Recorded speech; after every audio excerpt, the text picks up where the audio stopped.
Chapter 226. Xiangyu. The Xiangyu who was too ashamed to face the elders of River East, and killed himself in the middle of Wu River.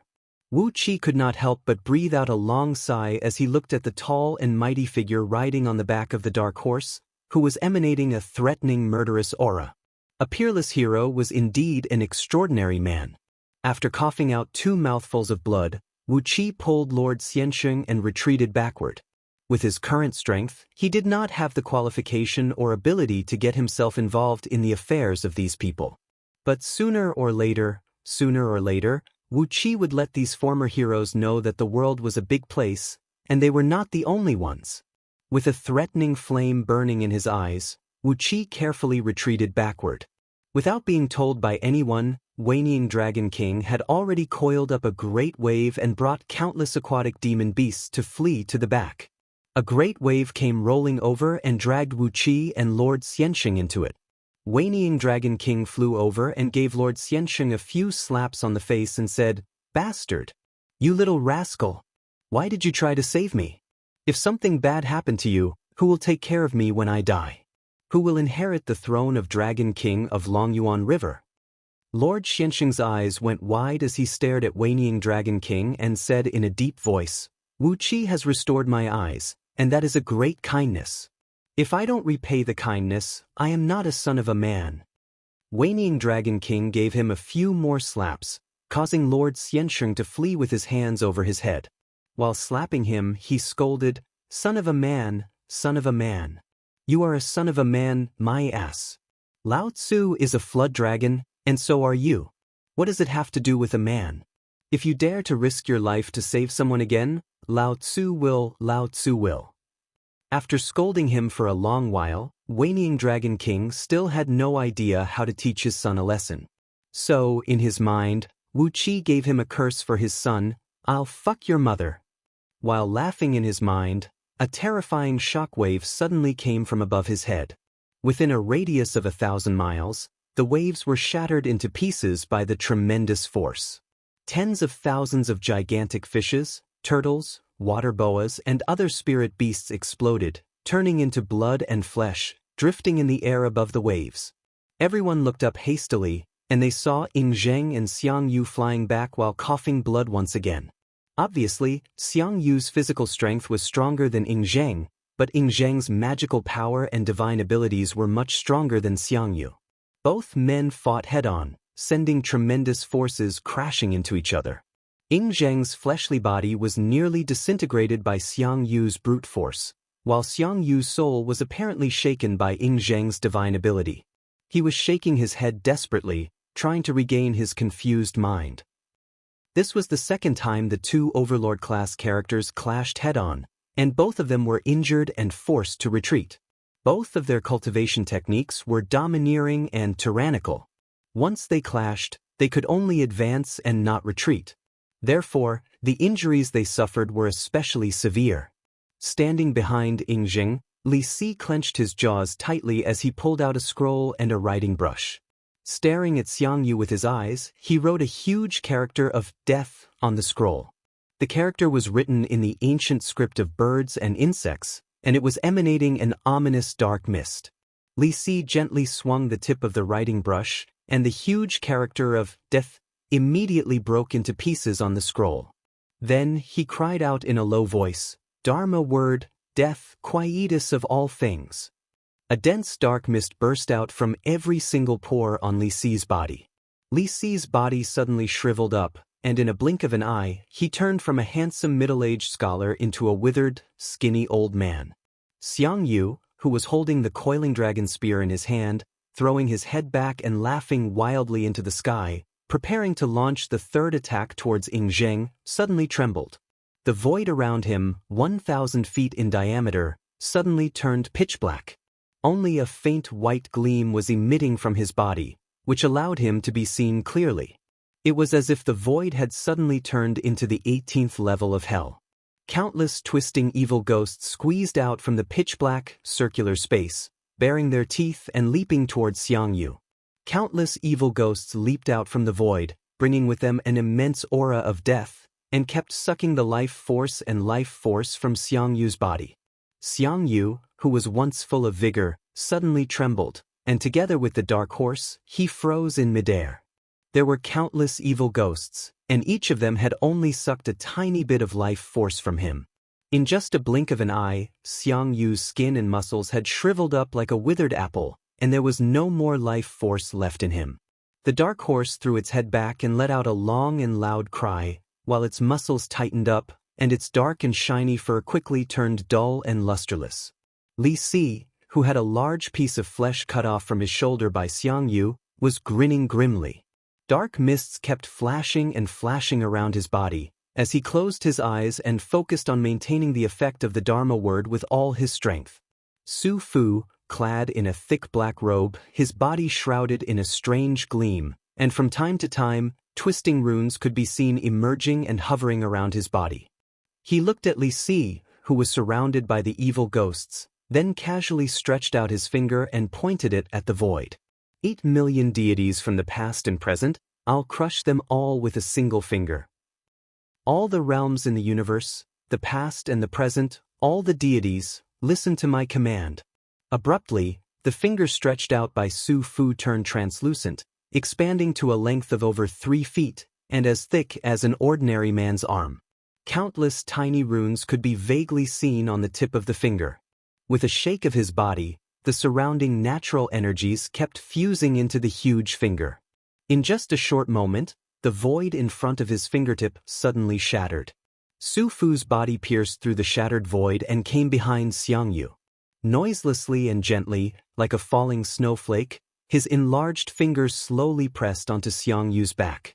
Suddenly, a loud boom rang out between the heaven and the earth, turning several thousand lofty mountains down below into nothingness at the same time. A frightening howl was heard coming from the depths of Great Dream Marsh, while countless pitch-black silt and dirty water shot up into the sky, reaching a height of over 100 miles. Suddenly, the void around Xiang Yu shattered and shattered, while countless evil ghosts transformed into pitch-black and sticky mist, smashing into his body together with Su Fu's finger. Xiang Yu's body leaned forward and was knocked flying off from the back of the horse. His armor was ripped to shreds, revealing his bronze-colored and incredibly strong fleshly body. His skin was torn and broken, and vaguely, countless twisting black runes could be seen drilling and weaving in his muscles. The soul-shattering curse had transformed countless evil ghosts and deities into the vicious power of quietus and injected them into Xiang Yu's body, turning them into cursed runes and stirring inside his body. Wu Qi, who had retreated several hundred miles away from the battlefield and had been observing the battlefield with the mystic eyes of universe, breathed out a deep sigh and said, "The soul-shattering curse from script of ancient law is indeed powerful. Too bad that I didn't have the time to study the Tao of primordial runes recently, so I don't have the ability to use this finger technique." Wu Qi knew very well that without the countless evil ghosts summoned by Li Si using the Dharma word, Su Fu's soul-shattering curse could not have such a powerful power. Only by joining hands with Li Si's Dharma word and Su Fu's soul-shattering curse could they have unleashed such a frightening power that shattered all the mountains within 10,000 miles. Mud rose high from the ground, and several thousand lofty mountains were crushed to pieces. Endless earth energy pervaded the surroundings. The hills crumbled, and the underground energy veins beneath them were severely damaged as well. Immeasurable amounts of earth energy leaked out, turning into natural energy storms that could be seen with naked eyes, wreaking havoc in the surroundings. With a solemn expression, Zhang Yi walked out from the hole. He spread both hands, and a frightening suction force suddenly came out from his body. Like a tiny black hole, he sucked in all the drifting energies around him in a blink of an eye. The enormous suction force spread out rapidly, and in just a blink of an eye, it had covered the entire sky region of 100,000 miles in circumference. Endless earth core spiritual energy was absorbed into Zhang Yi's body, and then turned into a huge magnetic force that poured out of his body. This time, the enormous magnetic force was forcibly condensed into a dark hole that was less than several tens of feet in diameter. Amidst a loud rumbling of thunder, it teleported near Xiang Yu's body. Xiang Yu, whose armor was broken by Su Fu's soul-shattering curse, and his body was in a complete mess, plunged headlong into the black hole formed by the magnetic force. An enormous suction force that could shatter the stars came from all directions, grabbing his body like countless huge hands, trying to tear him into the tiniest pieces of meat. Xiang Yu's body twisted in a very bizarre manner. In the pitch black hole, his body was like a toy made of plasticine, and in just a moment he no longer looked like a human. Arrow, star-shattering. In the distance, Li Exen suddenly walked out from the crowd of Great Qin's ministers. He pulled open a strange-shaped longbow that was as tall as himself and released 3 arrows in a row. Ding ding. 3 blinding beams shot out from the bow, piercing through the black hole formed by the magnetic force and hitting Xiang Yu's body. No one knew how Xiang Yu's body was tempered, but when the 3 arrows that were powerful enough to pierce through a mountain hit him, they only broke his skin and could not penetrate into his flesh. After a series of rapid stabs, the exploding sword lights only caused a large amount of blood to spurt out, but did not cause any real harm to Xiang Yu. Ying Zheng, who was holding the imperial seal in his hand and getting ready to launch another attack at Xiang Yu, had his expression flickered. He cried out fiercely, "What a good fleshly body! Xiang Yu, you traitor, you should be proud of your cultivation base. But too bad, I have countless capable ministers and fierce generals by my side, and you are alone. How could you be my match?" A long cry rang out as Wang Jian, Wang Ben, and Wang Li sprung up into the sky at the same time. In their left hand was a tricolored mirror that emitted a tricolored light that shone on Xiang Yu's body, while in their right hand were 3 identical swords that kept emanating a blinding light like 3 little suns and emanating frightening heat waves. Letting out long whistling noises, they thrust straight towards Xiang Yu's forehead, throat, and heart. The cultivation base of Wang Jian and the other 2 men was peak stage nascent soul realm, and they too were cultivating with body tempering techniques. Their fleshly bodies were very strong, and their magical powers and divine abilities were only suitable for close combat. When the 3 swords were thrust out at the same time, the power contained in them was enough to pierce through a mountain and split the ocean. Bringing with them a blinding light and a threatening heat wave, the 3 swords tore through the void and stabbed viciously into Xiang Yu's body. In almost 1/10 of a second, Qi and all the ministers of Deqin had struck out, unleashing a frightening attack that could even kill an ordinary nascent divinity cultivator. No matter it was cultivation techniques, divine abilities, magical treasures, or weapons, the overall strength and resources displayed by all the ministers of Deqin had shocked Wu Qi. The 3 swords had pierced through Xiang Yu's skin, and were about to pierce deep into his body. All of a sudden, Xiang Yu threw his head back and let out a wild laugh. "Ying Zheng, why would I need the help of others to deal with this bunch of useless fools? I, Xiang Yu alone, can destroy you, Deqin, with just a flip of my palm. There is a god in Great Chu, who slaughters all living beings with an axe. His name is Qiyu Shi, who overturns the heaven and earth." As Xiang Yu let out a long cry that sounded somewhat old and sad, a towering blood energy shot out from behind his back, and amidst it, a blood-red flag could be vaguely seen fluttering in the air. "Get the hell out of my way, you bunch of worms." Xiang Yu flipped his right palm and lifted it up into the air. A blood-red palm print expanded to the size of 100 miles, soaring up into the sky together with the roars of countless soldiers. Li Si's Dharma words, Su Fu's spell, Zhang Yi's magnetic force, and the sword beams from Wang Jian and his family were all shattered by the blood-red palm print. Su Fu, Wang Jian, and all the other men coughed up blood and flew away in all directions, with blood bursting out from their 7 apertures at the same time. The huge blood-red palm print brought with it a despairing aura and shot up to 100 miles into the sky, then came pressing down forcefully. On the ground, 18 giant undead warriors, each standing 10,000 feet tall, forcibly uprooted the city built by Qin army from the ground, lifting it up into the sky. When the blood-red palm print pressed down, the thick and heavy restrictive runes on the city were shattered, and several thousand Qin practitioners were turned into ashes by the blood-red palm print while howling miserably. With just 1 palm print, all the Qin army and ministers were defeated. Chapter 227. Then 18 huge undead warriors threw the Qin city roughly 100 miles in circumference to the ground. A deafening boom rang out, and a tremendous shockwave shattered many barracks and houses in the city. At least 100,000 Qin soldiers hiding in the city suffered internal injuries caused by the tremendous shockwave and fell to the ground while coughing blood. Then, several tens of thousands of undead warriors, clad in iron armors and shrouded in towering energy, let out deep roars. Seizing the opportunity when the runes and restrictive spells above the city were shattered by Xiang Yu with a palm strike, they charged into the city at lightning speed. Like a torrent of death, several tens of thousands of undead warriors charged into the city, bringing with them a vast and boundless aura of death. Large groups of Qin soldiers lined up in neat formations, rushing out from various barracks in the city, fearlessly charging towards these undead warriors. Even those Qin soldiers, whose internal organs were injured by the tremendous shockwave just now, struggled to their feet and formed into battle formations, cooperating with their comrades as they charged towards the undead warriors who came charging at them. Two armies, emanating the same murderous aura, collided fiercely with each other like two great tsunamis. The shrill cries of countless middle and lower-ranked captains rang out from the ranks of the Qin army.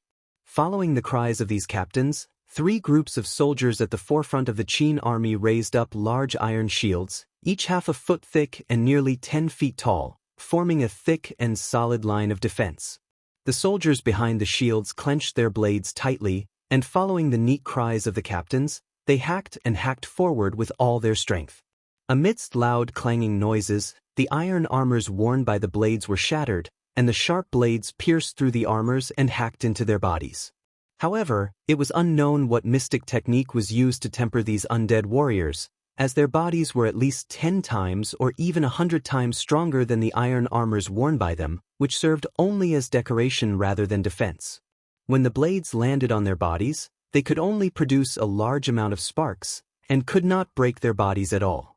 Behind the 3 rows of Qin soldiers in the front were 3 rows of warriors with spears in their hands. Following the orders given by their commanders, these warriors, who had arms that were obviously twice thicker than those warriors with huge shields and machetes, lowered their bodies and gripped tightly onto the sharp spears that were as thick as human arms. They roared deeply, then thrust their spears forward through the gaps that were purposely left on the shields. Another series of metallic clangs rang out, and the armor on the zombies' bodies shattered. The sharp spears pierced through the armor, but they only created a few insignificant white marks on the bodies of these terrifying zombie soldiers. The zombie soldiers nonchalantly grabbed the spears and machetes, and swung them in all directions with all their strength.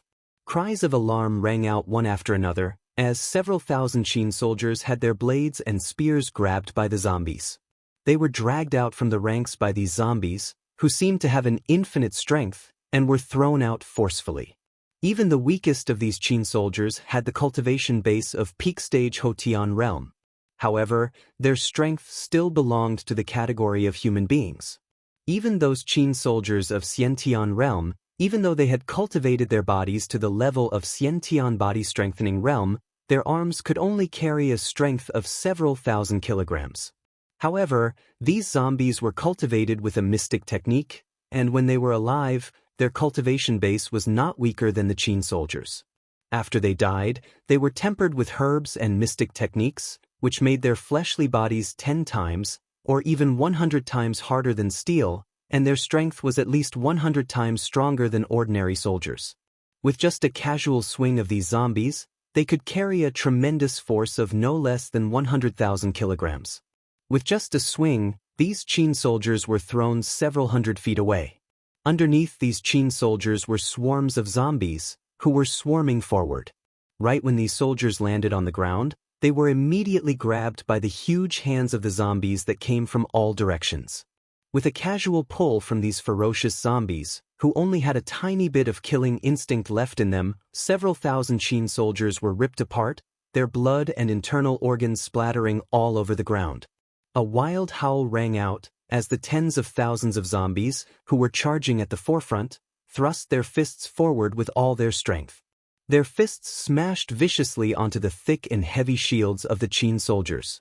The brute force of each punch had the force of several 100,000 kilograms, shattering all the shields of the Qin soldiers. The Qin soldiers holding the shields were like eggs that had been smashed by a mountain-splitting hammer. Their bodies could not withstand the tremendous force, and their bones were broken, shooting out from their bodies like arrows shot from a powerful crossbow, ripping their own bodies into a bloody mess. In just the time of one breath, the shield formation at the forefront of the Qin soldiers had completely collapsed, and all the shield bearers were slaughtered by the zombies. Tens of thousands of zombies swarmed into the city, lining up in a straight line and pushing forward in an unstoppable manner like a crumbling mountain ridge. The 3 rows of spear bearers behind the shield bearers did not even have the time to pull back their spears, and the zombies had already arrived before them. The heavy fists were like the thunder hammers smashed down by the god of thunder, exploding the bodies of these spear bearers into pieces. Blood and minced meat were piled up all over the ground, and it was a scene that was too horrible to look at. In just a few breaths of time, over 30,000 Qin soldiers had been killed. All the soldiers were killed, and not a single one of them was wounded. In the face of these ferocious zombies, it was impossible to leave any wounded soldiers alive. Nevertheless, the formation of Qin army did not fall into disorder.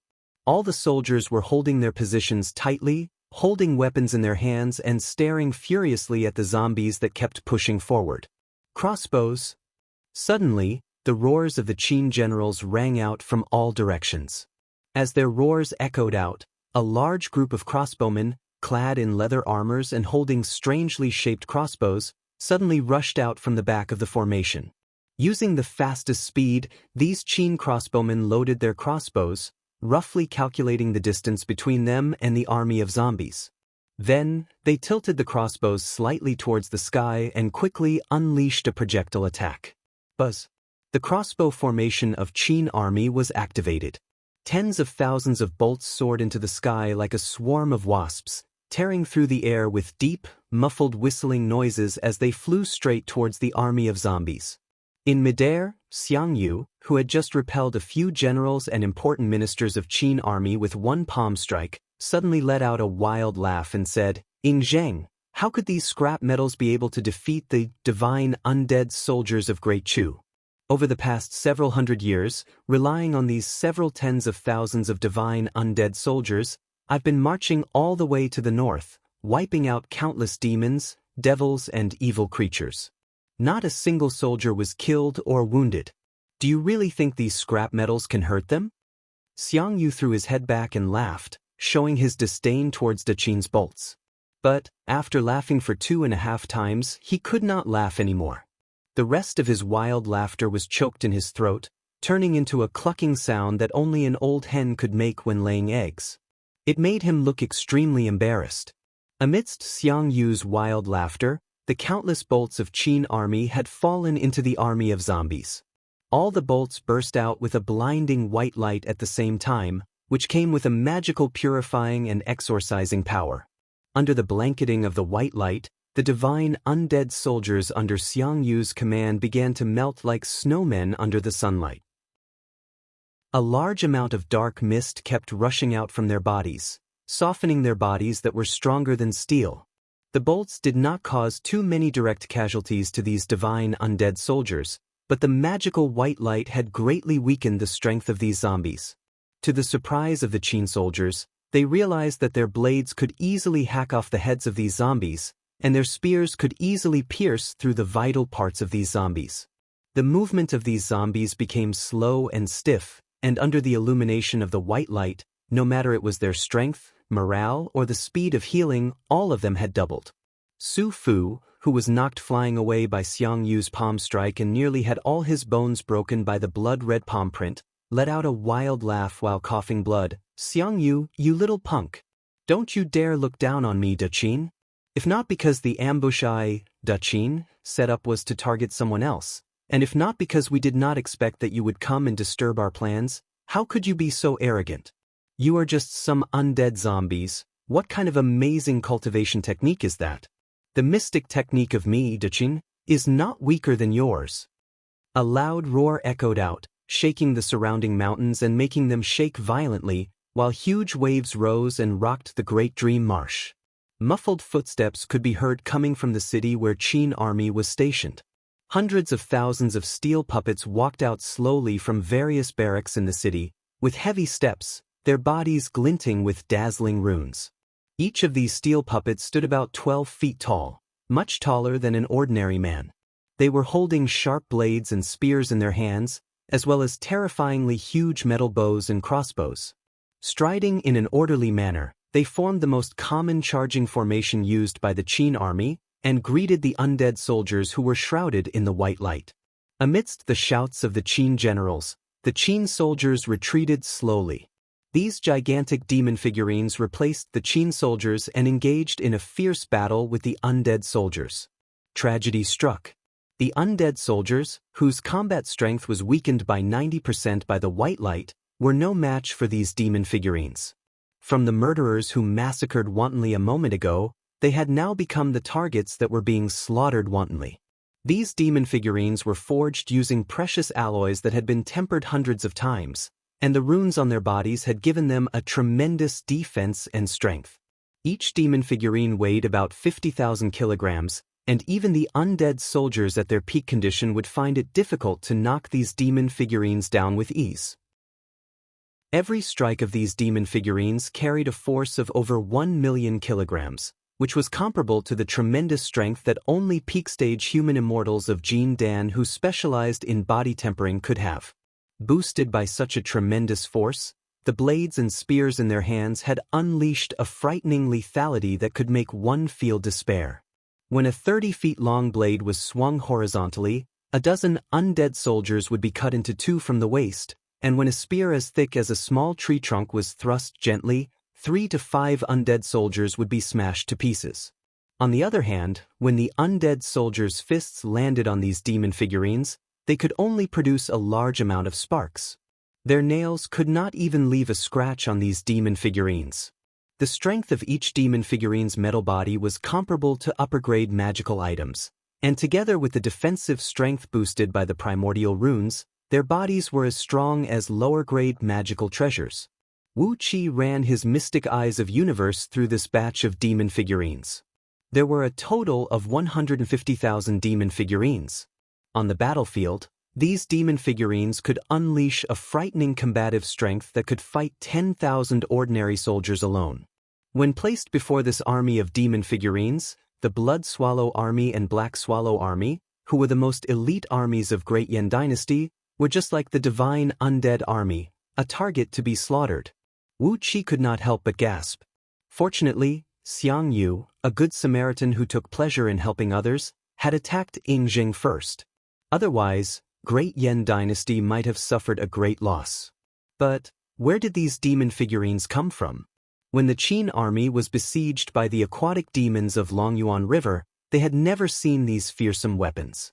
The aquatic demons of Longyuan River had retreated back to the Spirit Tapeworm River, and were retreating along the river towards the main river course.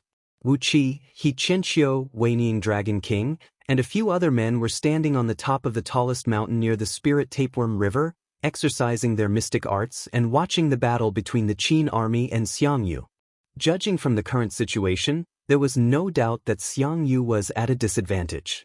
Although he had defeated the siege of Daqin's ministers with a single palm strike, his divine undead army was in danger of being destroyed. Right at this moment, the 18 giant undead warriors brought here by Xiang Yu suddenly opened their mouths together. Large sheets of crimson flame burst out from the mouths of these 10,000 feet tall giant undead warriors, blanketing the divine undead army and Daqin demon figurines who were fighting fiercely. A threatening heat swept across the entire place.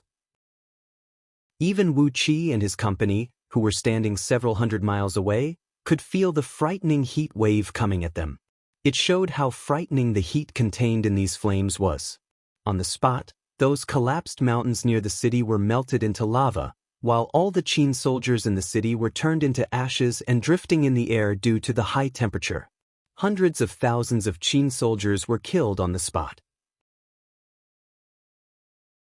Chapter 228. Roar, roar, roar. Amidst the raging flame that blotted out the sky and blotted out the earth, the divine undead soldiers, who were left with only slightly over 20,000 steel demon figurines, were roaring excitedly. Their bodies, which had been weakened by the white light attached to the Qin army's crossbows, were quickly recovering. They were desperately absorbing the heat contained in the flame, as well as some magical energy. Their bodies were glowing with a unique luster that could only be found in steel. No matter it was the toughness of their bodies or their strength, they had reached a whole new realm.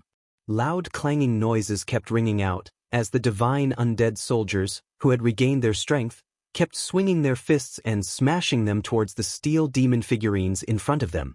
The loud clanging noises could be heard from several hundred miles away, and Wu Qi and the others could hear them clearly. On the sturdy bodies of the steel demon figurines, there were numerous shallow fist marks, as they were pushed back by these divine undead soldiers who had suddenly unleashed a tremendous force. The crimson flame had even burned the runes around these steel demon figurines, causing them to explode one after another. The defensive strength of their bodies dropped rapidly, and in just a blink of an eye, they were left with only the defensive strength of their steel bodies. The raging flame that came pouring down like raging waves from the ocean had turned these steel demon figurines' bodies red. Some demon figurines that were made with slightly flawed materials had even melted into molten iron, just like the surrounding ground. As their bodies were softened by the heat, no matter it was their movement speed, defensive strength, or physical strength, all of them had dropped significantly. The fists of the divine undead soldiers smashed forcefully on these demon figurines' bodies, leaving one deep dent after another on their bodies. Very soon, some demon figurines had their vital parts wounded by the fists of the divine undead soldiers and gradually lost their ability to move.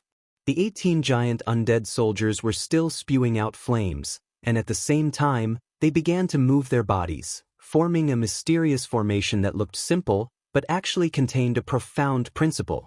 It was a formation that could faintly control the flow of natural energies in the surroundings. Flames kept bursting out from their mouths, completely burning everything in the Qin city. The ashes of several 100,000 Qin soldiers sank into the magma on the ground and disappeared without a trace.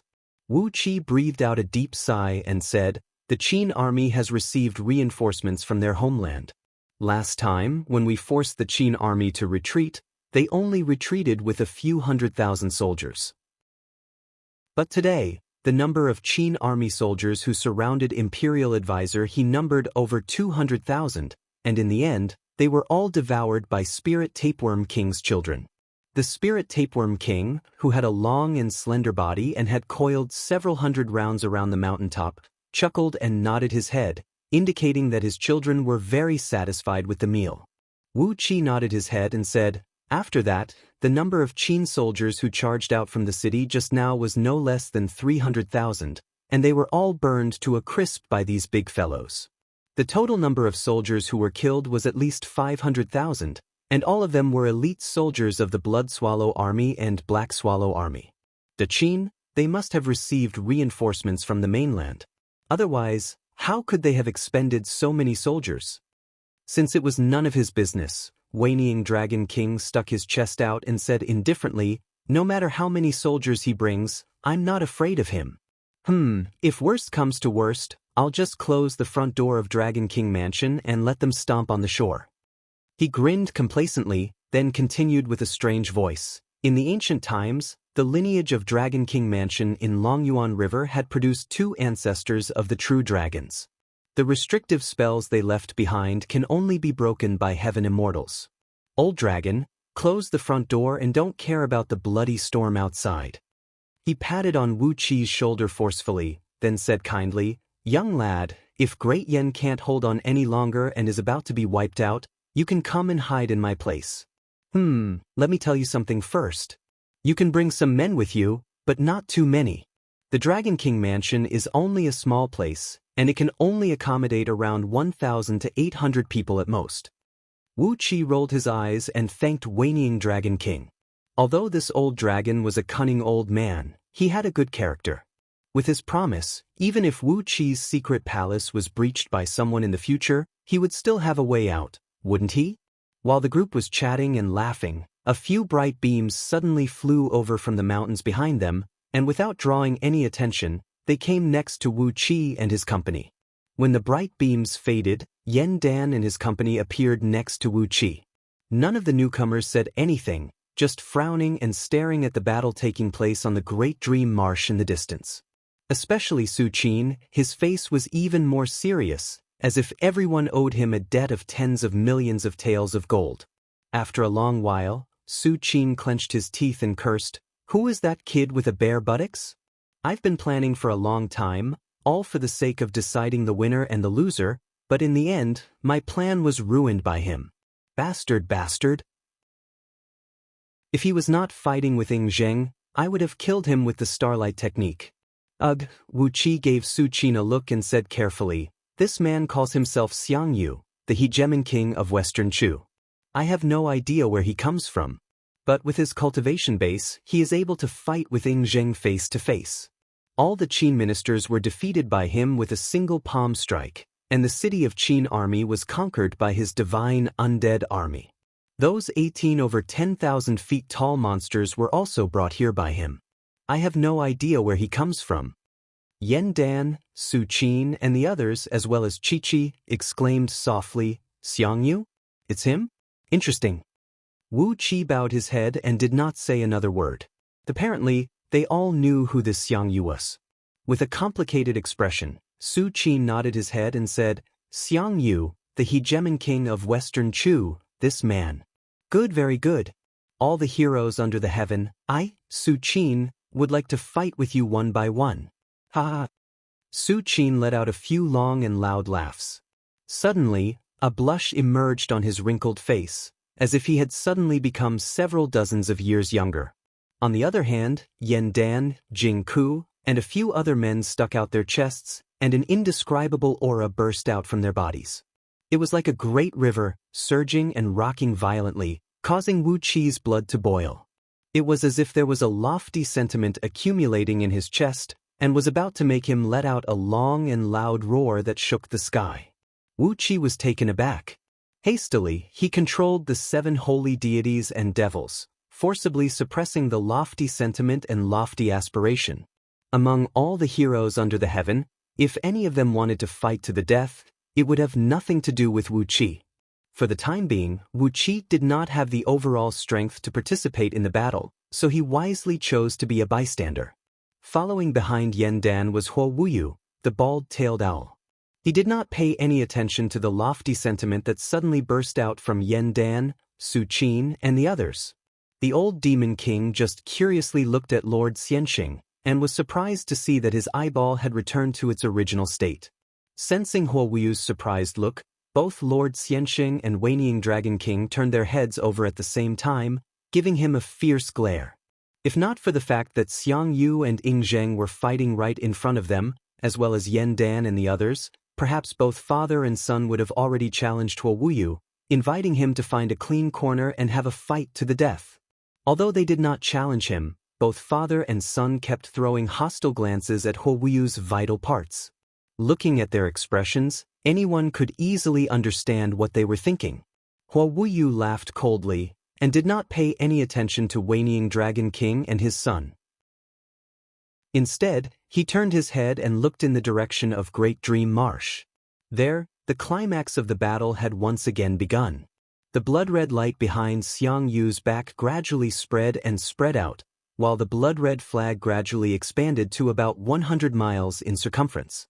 It hovered and fluttered behind Xiang Yu's back, constantly drawing the natural energies from the surroundings and turning them into a sheet of blinding blood-red light. An immense murderous aura kept drifting out from the flag, while deafening battle cries kept ringing out, causing the surrounding heaven and earth to shake violently.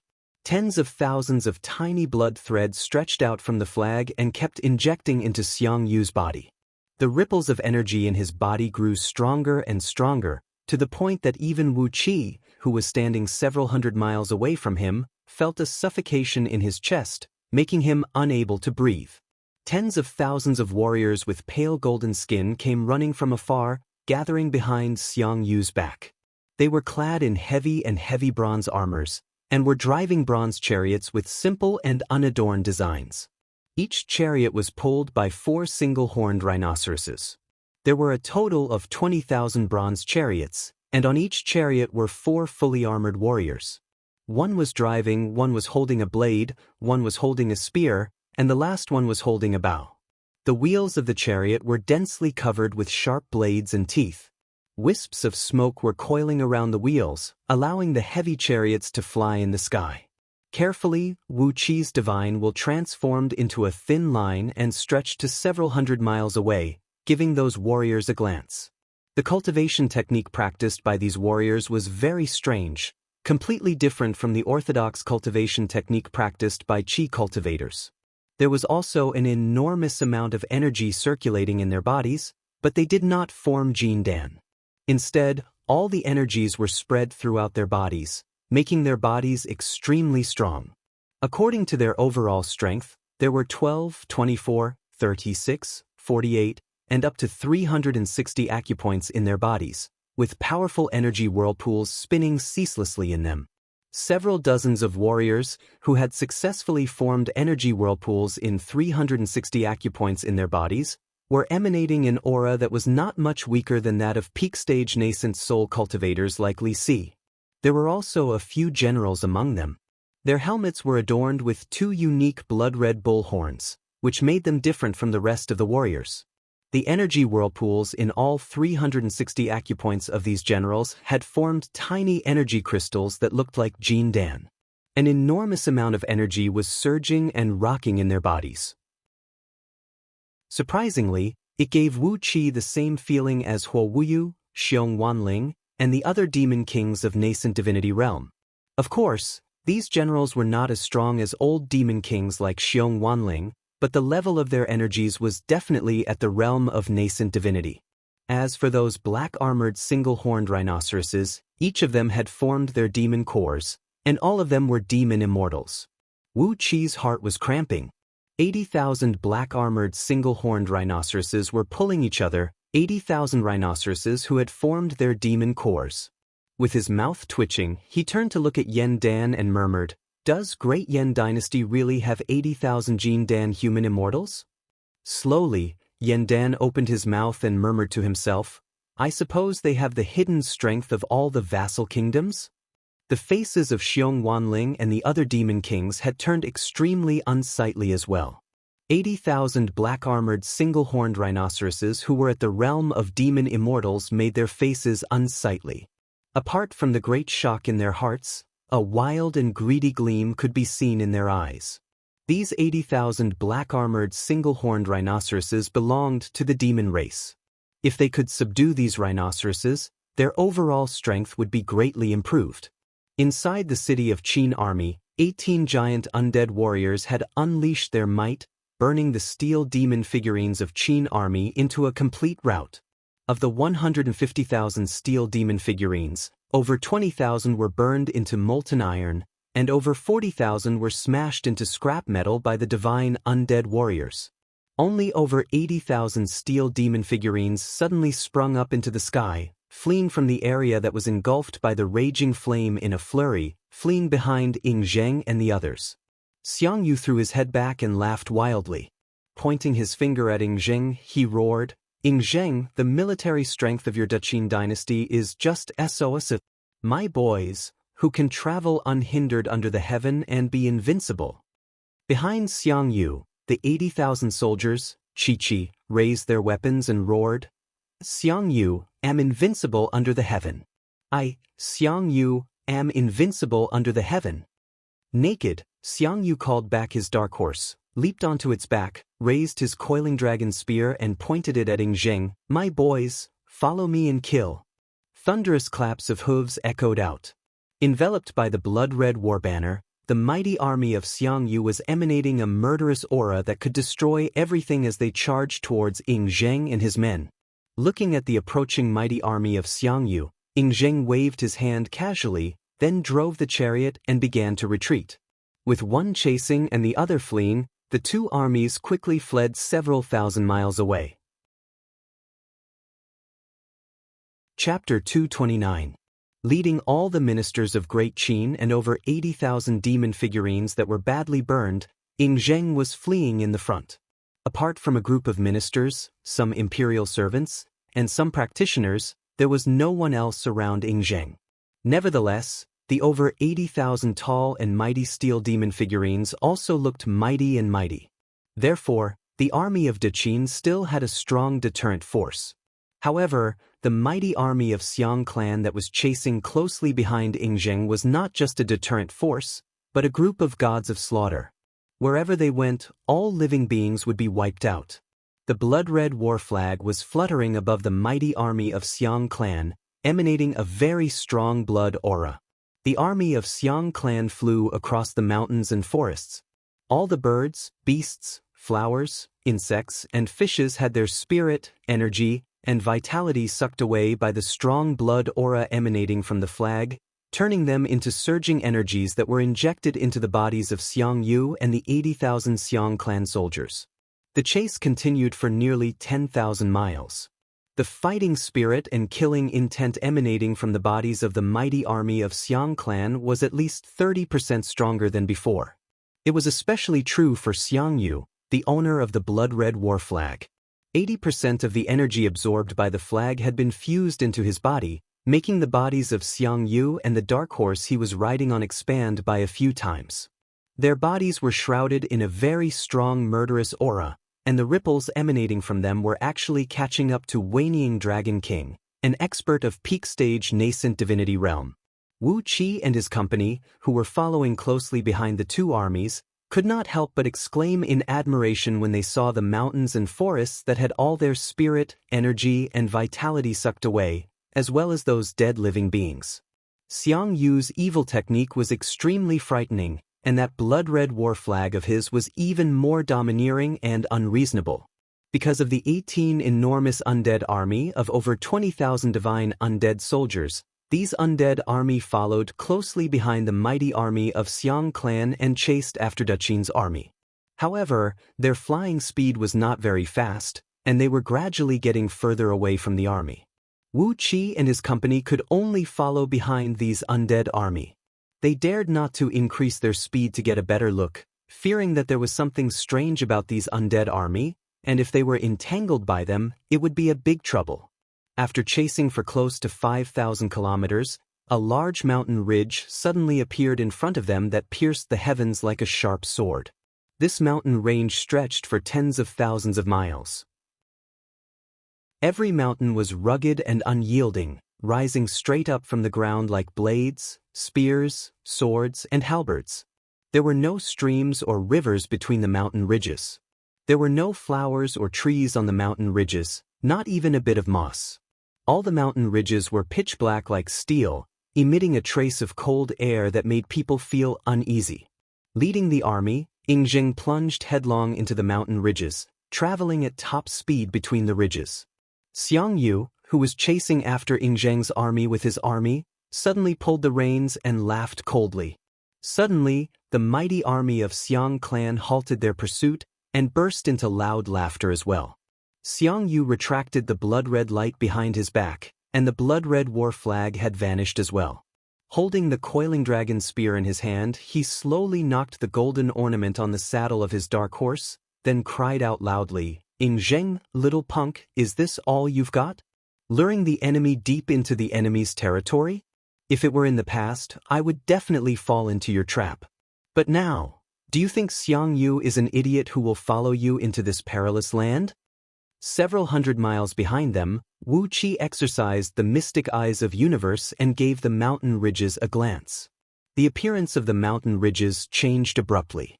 In Wu Qi's eyes, all the mountain ridges had turned pale black and translucent. Amidst these ferocious-looking, rugged mountains, one could see countless runes and restrictive spells densely covering the several tens of thousands of miles in circumference. From the top of the mountains all the way to the energy veins several hundred miles deep under the ground, all these runes and restrictive spells had formed into a huge network of restrictive spells. This network of restrictive spells was extremely exquisite. Although the power of these runes and restrictive spells did not go beyond the scope of the script of ancient law, in terms of the technique of using them, they had reached the highest limit that the script of ancient law could achieve. The person who constructed this network of restrictive spells had a mastery and understanding of formations, restrictive spells, and runes at least 10 times better than Su Fu. Although Wu Qi had obtained the Book of Ancient God from Scroll of Stealing, and the script of ancient law that Su Fu always carried with him, he had only cultivated for a short period of time. Therefore, his understanding of primordial runes was not even as good as Su Fu. When facing this peerlessly exquisite restriction formation that possessed a grand and vast imposing aura, he could only sigh with admiration, and he exclaimed endlessly with admiration towards that person's extravagance and terrifying cultivation. If Wu Qi were to accidentally step into this restrictive spell formation, he could only barely save his own life, and it would be extremely difficult for him to break out from it. The person who had arranged this restriction hadn't left any loopholes or backdoors for Wu Qi to use. All the restriction runes had been condensed into an organic whole, without the slightest flaw. It was a perfect formation, at least within the scope of the Tao of primordial runes recorded in the script of ancient law. It was a perfect formation. Either I'm strong enough to split apart the mountain ridges and space for tens of thousands of kilometers with a single punch, or I'll be able to destroy the mountain ridges and space itself. Either my attainments in the primordial talisman Tao is more profound than the person who set up the formation, and I can break open a door for me to enter and exit, or else I'll definitely die once I fall in. Wu Qi looked at the mountain range with a pale face and took a deep breath. Wu Qi, who was shocked by the formation, suddenly understood the importance of these two things. In front of the person who constructed this formation, the pride and complacency that Wu Qi had once had vanished into thin air. A cold current was roaring and roaring in his mind. He kept reminding himself, there are countless almighty experts under the heaven, and countless strange and extraordinary people. Even though I have the scroll of stealing, it's only because my starting point is slightly higher than them. When faced with an absolute power, I still have to tuck my tail between my legs.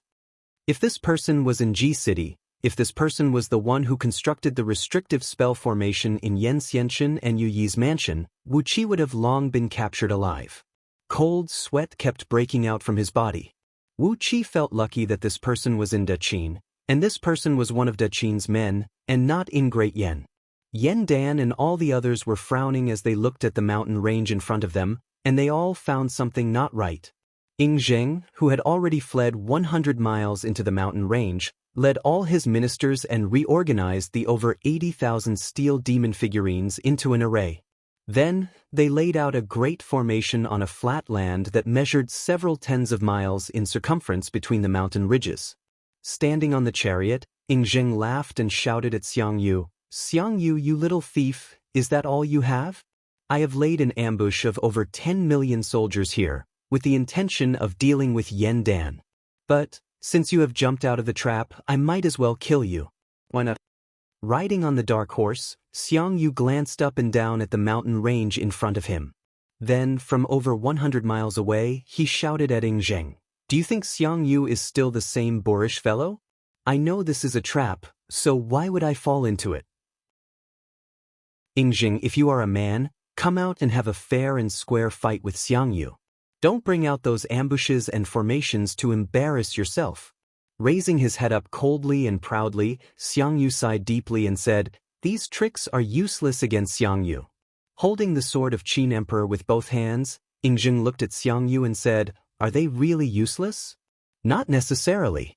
Xiang Yu, oh Xiang Yu, you have destroyed the dynasty of Daqin in the past, and today, you have ruined my great plan. If I don't teach you a lesson, how could I face the 500,000 condemned prisoners of Daqin who were killed by you just now?" Xiang Yu was stunned, Wu Qi was stunned, and so was Yen Dan. "What condemned prisoners?" Xiang Yu roared furiously. "They are the soldiers who were killed by my divine undead army. They are all."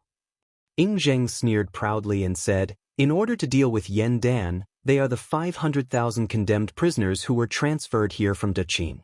They have taken the heart-obliterating pill, and their minds are wiped out, so they only know how to fight with their lives on the line. They have also taken the dragon saliva soul-burning pill, which concentrates all the blood essence in their body and explodes within a few days. With that, even an ordinary burly man can unleash a combative strength close to that of a Xiantian warrior."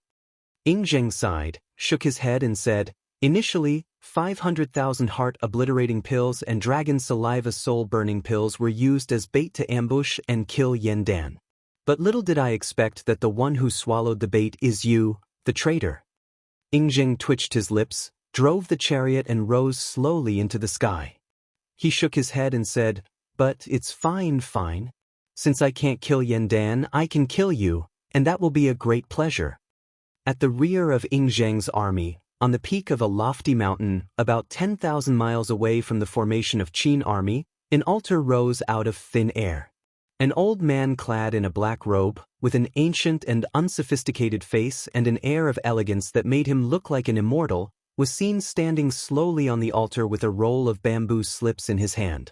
As he moved his feet, the mountain ridges tens of thousands of miles in circumference began to move as if they were alive. With this mountain ridges as the center, the underground energy veins within 100,000 miles in circumference transformed into flood dragons.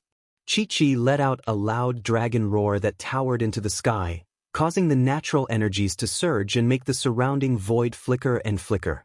Xiang Yu and the over 80,000 mighty soldiers of Xiang Yu, who were still about 100 miles away from this mountain ridges, suddenly felt their bodies become light, as the surrounding void had transformed into a huge dimensional bubble, pulling them into the depth of the mountain ridges.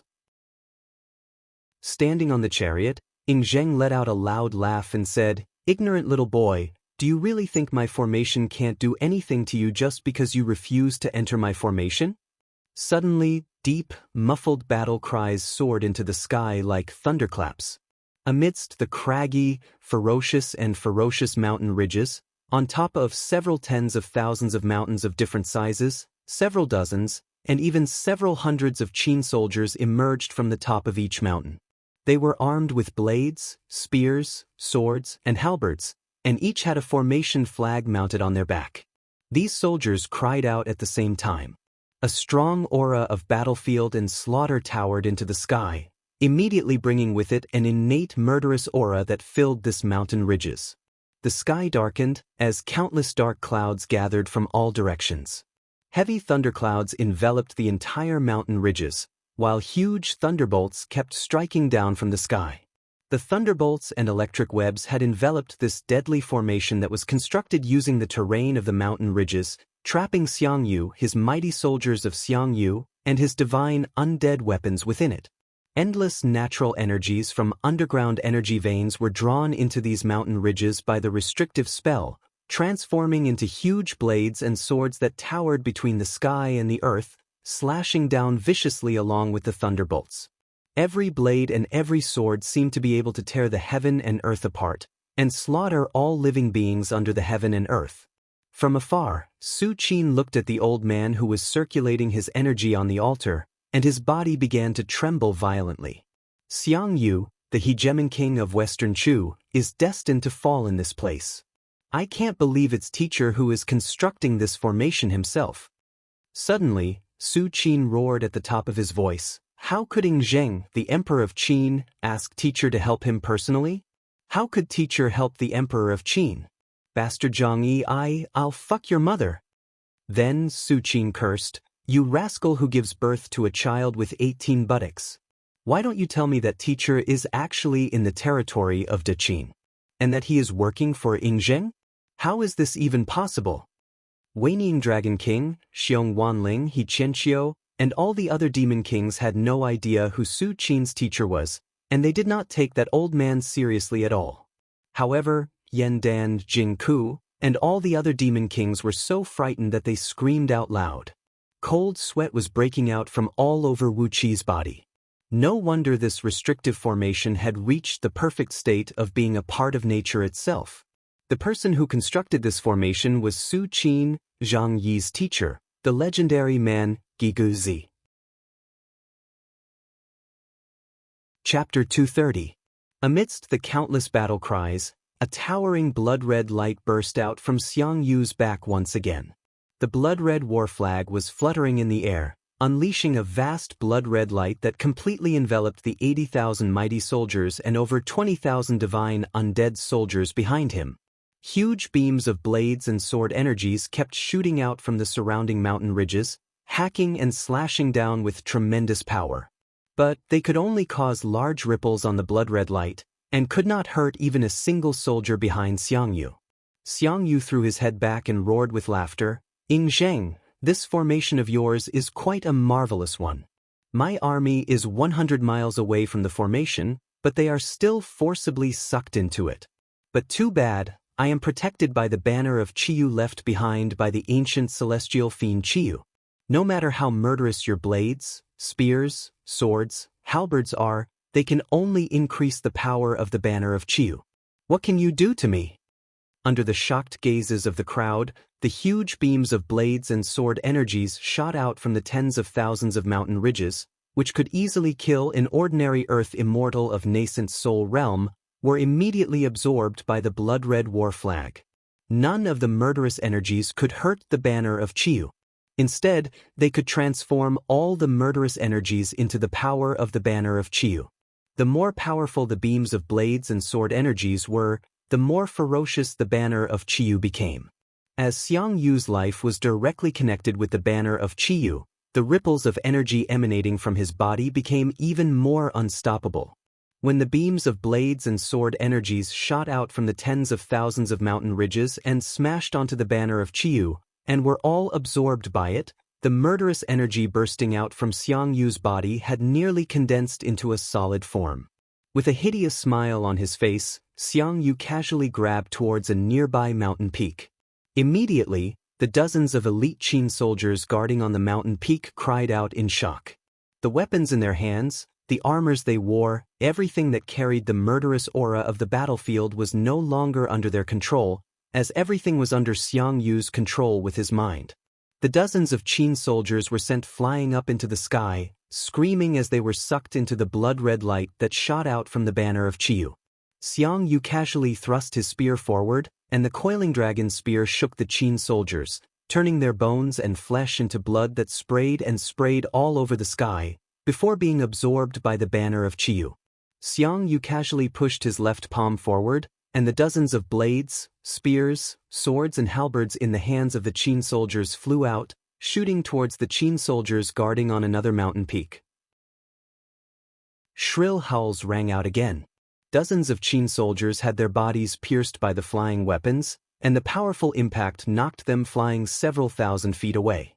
Suddenly, a sheet of blood-red light swept down from the sky and tightly bound their bodies.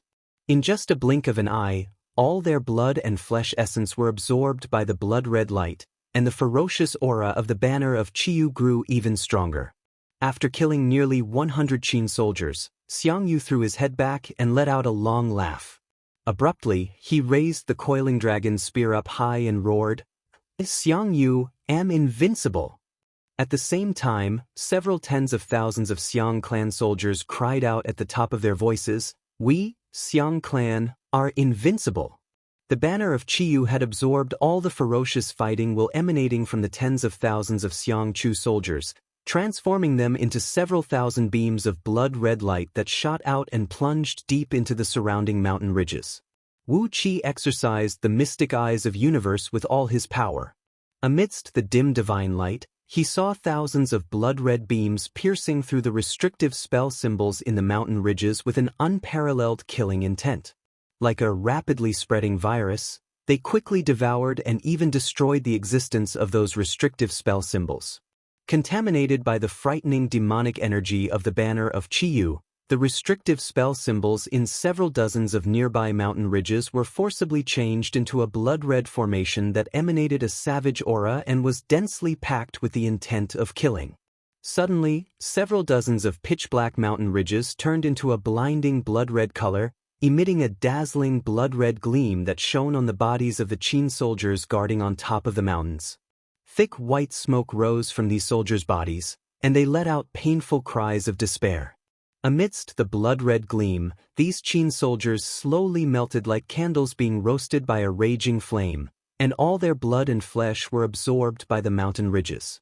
Shockingly, under the demonic energy of the banner of Qiyu, these mountain ridges had turned into monsters that could devour human flesh and blood.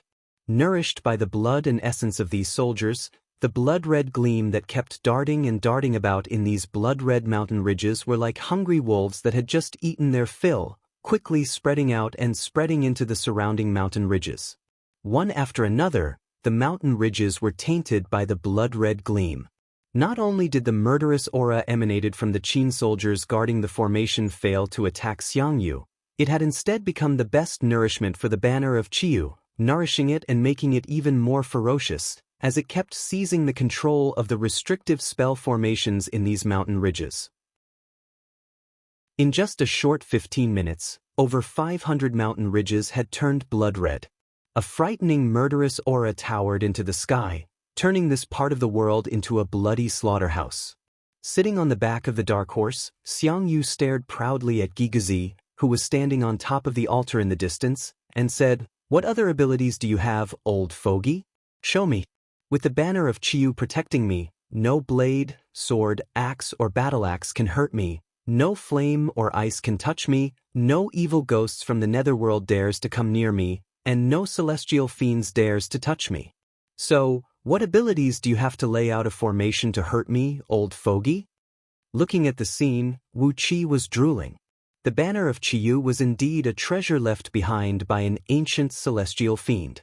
Its ferocious flame was simply unparalleled. In Wu Qi's eyes, a part of the control of the defensive formation was forcibly seized away by the banner of Qiyu, and it was still spreading and spreading. Judging from the current situation, if Giguzi did not make some changes to the formation, sooner or later, Xiangyu would be able to take control of the entire formation.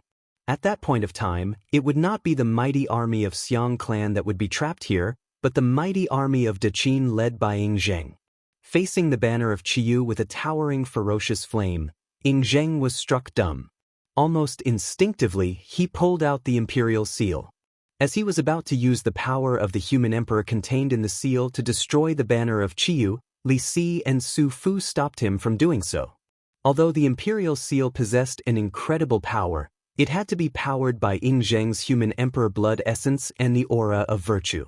With Ying Zheng's current cultivation base, blood essence, and aura, he would need to consume 100 years of his lifespan to power the imperial seal with just one strike. The price was too heavy.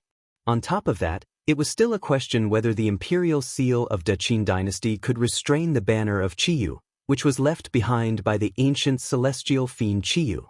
Qiyu was killed by the legendary ancient human emperor, the Yellow Emperor, Shenyuan. Although Ying Zheng claimed to be the first emperor, his virtues, cultivation base, and divine abilities could not be compared with the Yellow Emperor, one of the ancestors of the human race.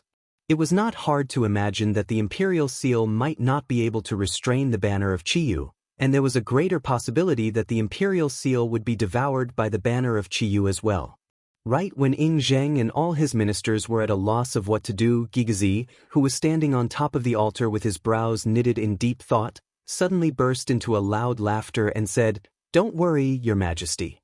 There is something that can restrain the banner of Qiyu." How could a mere fiend resist the righteous energy of the heaven and earth? With a casual wave of his hand, Gigazi grabbed the imperial seal from Ying Zheng's hand from 10,000 miles away. At the same time, the sword of Qin Emperor in front of Ying Zheng transformed into a beam of golden light and flew over to Gigazi. Then, Gigazi cried out at the top of his voice, "Your Majesty, please write an imperial edict with your own hands, ordering the heaven and earth to subdue this fiend left behind by an ancient fiend." Li Si and Su Fu quickly took out a blank scroll of imperial edict and a brush and ink made of cinnabar. Ying Zheng dripped his blood essence onto the brush and wrote an imperial edict with the quickest speed possible. With a casual wave of his hand, Gigazi grabbed the imperial edict and stamped it heavily with the imperial seal. After that, he threw the imperial edict into the void and cried out, "Heaven and earth, ghosts and deities, all the living beings in all directions, hear the name of the human emperor of Deqin." In the void, an enormous power of law, which was completely different from the natural energy, was vaguely activated. As Gigazi recited the incantation, the dark clouds in the void became thicker and denser. Electric arcs that looked like flood dragons were seen rocking and rocking rapidly in the clouds. Gradually, the densely packed electric arcs converged into an ocean of thunderbolts, dyeing the dark clouds in the void a dazzling golden color. Then, an enormous, awe-inspiring pressure of the heaven and earth came pressing down from the void. Abruptly, the ferocious flame of the banner of Qiu came to a halt, and the spreading blood-red light stopped abruptly. Gigazi laughed and said, "Xiang Yu, the hegemon king of Western Chu, with your current cultivation base, do you have the qualification to control the banner of Qiu? It is nothing more than the ferocious flame of this fiend acting on its own. Without the power of ghosts and deities, there is no way you can control the item of ghosts and deities. Today, this old man will let you understand how a rotten old man, a dead old man, teaches a child like you a lesson." The imperial seal and the sword of Qin Emperor had also transformed into golden beams and shot up into the dense golden clouds in the sky. Gigazi circulated his energy and roared suddenly, "All soldiers of Qin, listen to my order. Kneel down before me, meditate on His Majesty's visage, and chant the human emperor's mantra of subduing devils together with me." On top of the mountain ridge, over 1 million Qin soldiers knelt down and kowtowed to the heaven. Thinking of Ingzhang's visage together, they began to recite a short incantation together with Gigazi. All the soldiers of Qin army were elite warriors, full of vigor and vigor. When over 1 million soldiers knelt down and kowtowed at the same time, the power of faith generated by them was comparable to that of over 100 million common people. An enormous power of faith was gathering in the void, transforming into a vast and mighty aura of the human emperor by the imperial edict, imperial seal, and sword of Qin Emperor hovering in the sky. The surrounding mountains no longer extracted the natural energy and transformed it into blade beams and sword energies to attack the enemies. Instead, they sent all the natural energies directly into the sky, into the imperial edict, imperial seal, and sword of Qin Emperor.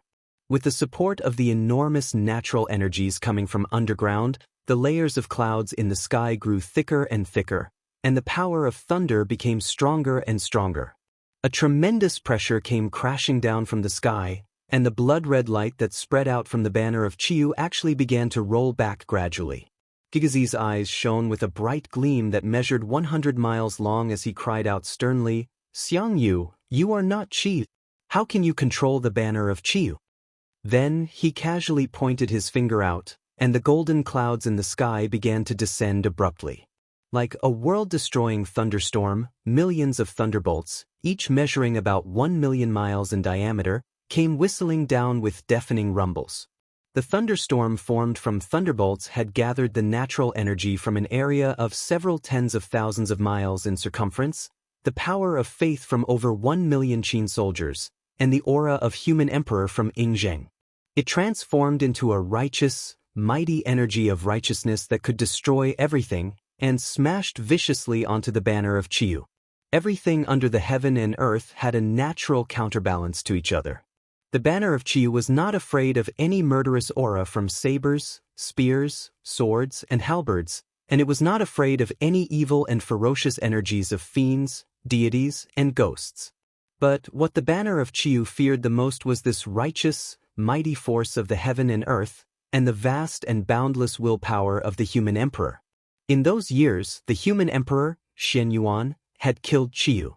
So, today the human emperor, Ingzheng, could also defeat Xiang Yu. Countless thunderbolts came crashing down. Xiang Yu's body trembled violently, and sticky blood kept bursting out from his 7 apertures. The banner of Qiu fluttered and writhed in the sky, letting out shrill cries and howls. But, under the bombardment of the endless thunderbolts, the ferocious flame of the banner of Qiu gradually dissipated, and eventually transformed into a faint blood-red light that shot back into Xiang Yu's body. The thunderbolts came crashing down, and just as they were about to turn Xiang Yu and the several tens of thousands of Xiang clan soldiers behind him into nothingness, a huge black hole suddenly ripped open in the void. Amidst the simple and honest chanting that was filled with the aura of the people living in the mountains and forests, 2 large hands as white as jade reached out from the black hole, thrusting forcefully towards the thunderbolts that came crashing down from the sky. The chanting abruptly turned into a sonorous prayer, as if countless ancient people were praying to the heaven and earth. A tremendous willpower swept across the sky. Countless ghosts and deities materialized in broad daylight, their faces solemn and respectful as they followed the two large hands and shot up into the sky. Millions of ghosts and deities had manifested out of thin air, and the willpower of the common people had shattered the heaven and earth. The thunderclouds that blotted the sky were torn into pieces by the two hands and the countless ghosts and deities. After that, the two hands gently grabbed and released, teleporting Xiang Yu and the several tens of thousands of soldiers out of the formation.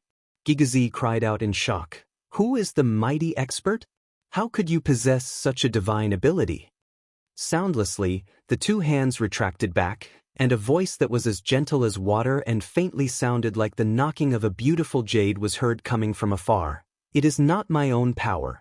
This is the convergence of the souls of all the ancestors of Great Chu, and the power of ghosts and deities under the heaven and earth. I, Chu Ping of Great Chu, dare not covet the credit of heaven."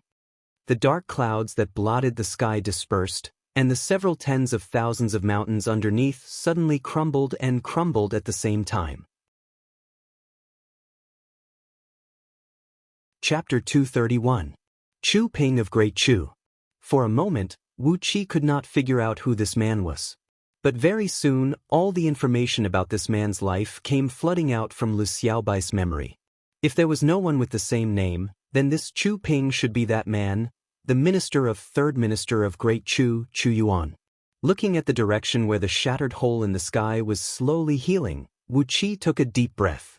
When he thought of the name Chu Yuan, almost instinctively, a faint aroma of bamboo leaves emerged at the tip of his nose. How many dumplings had he eaten since he was young?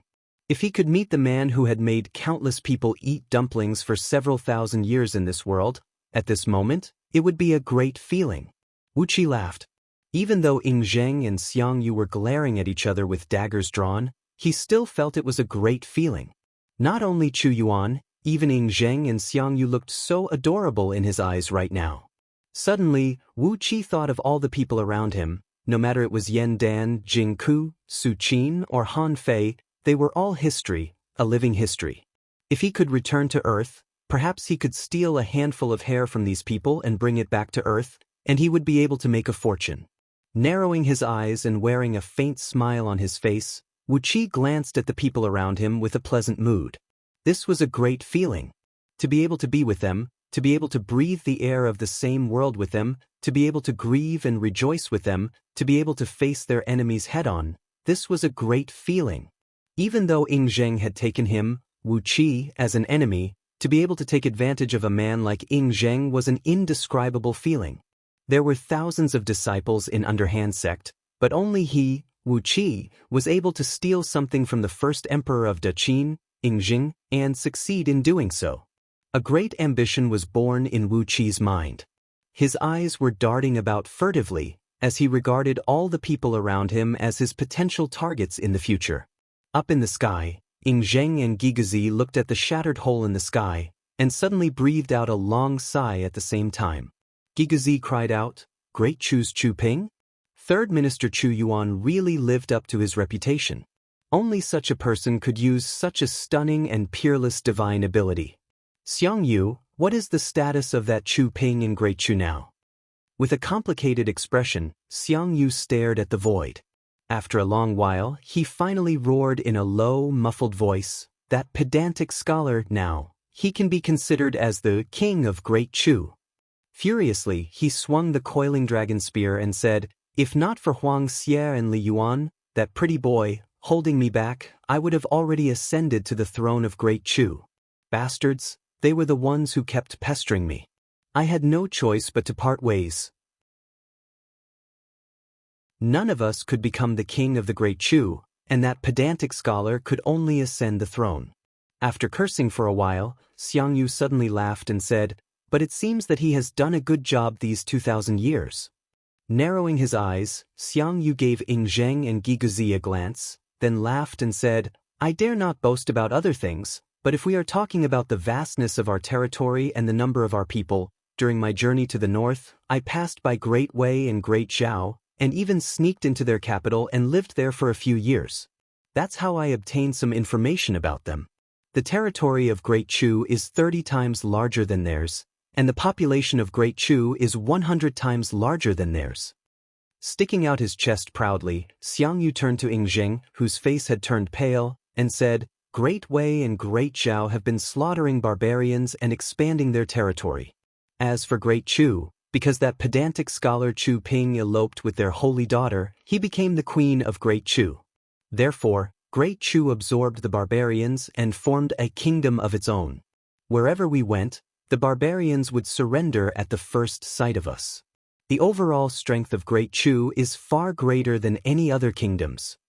Xiang Yu's loud laughter towered into the sky, and all the mighty soldiers behind him were laughing complacently as well.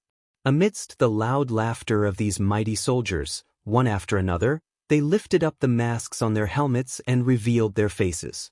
Among the 80,000 mighty soldiers of Great Chu, over 60,000 of them had colorful tattoos on their faces, and their cheeks were densely covered with the unique patterns of venomous bugs, wild beasts, skeletons, ghosts, and other barbarians. Ying opened his mouth, but could not say a word for a long while. Yen Dan's body swayed, and he nearly coughed out a mouthful of blood. Seducing the barbarian holy daughter and eloping with her, holding her hostage to order the barbarians. This method is indeed effective. But too bad, Great Yen was founded by slaughtering barbarians. Among the barbarian holy daughters, 17 of them were killed by Dan. What a Great Chu! What a Chu Ping! What a Xiang Yu! He is obviously a talented overlord, but he is willing to submit to Chu Ping. This Great Chu! Great Chu! Yen Dan took a deep breath and bit his lips tightly. Even Wu Qi felt his head spinning. The territory of Great Chu was 30 times larger than that of Great Wei and Great Zhao, and its population was at least 100 times larger than that of the two dynasties. If that was the case, the national strength of Great Chu was at least 10 times greater than that of Great Yen, or even Daqin, or even more. Obviously, the speed of development of Great Chu, who had always been in a friendly relationship with barbarians, and had even fused with their bloodline, was far beyond that of Great Yen, who had been fighting a bloody war with barbarians year after year, and had even issued a barbarian hunting order to purchase the heads of barbarians. What a great minister Chu Yuan! Wu Qi breathed out a heavy sigh of relief. Suddenly, both Ying and Gigazi turned to look at Wu Qi at the same time. A strange gleam flickered in Ying's eyes as he cried out sternly, "Yen Dan, since you are here, why are you still peeping at us? Are you waiting for me and Xiang Yu to fight to the death, so that you can take advantage of the situation?" Then, he waved his hand casually, unleashing a powerful airflow that came sweeping over and parted a nearly 1,000 miles long cloudy path. The 10 miles wide cloudy path was completely empty, and not even a single cloud or mist could be seen, revealing the blue sky. It went from the front of Wu Qi and his company all the way to the front of Ying's chariot. Yen Dan gave a loud and sonorous laugh, then stepped on a cloud and flew along the cloudy path. "Elder brother Jing, long time no see," he said with a loud voice. When Yen Dan left the chariot, it was natural that Wu Qi and the other ministers had to follow closely behind him. 5 great demon kings brought a large group of their disciples and grand-disciples, riding on demon clouds and gales and following closely behind. Waning Dragon King was taken aback. He glanced to the left and right, then helplessly brought his son, 3 great demon subordinates, and nearly 100 nascent soul demon warriors, slowly treading on the water and following behind the group of cultivators. When he heard Yen Dan addressing him as elder brother Zheng, Ying's face twitched abruptly, and a complicated expression emerged on his face. But very soon his expression turned extremely cold, and the cold gleam in his eyes became completely emotionless.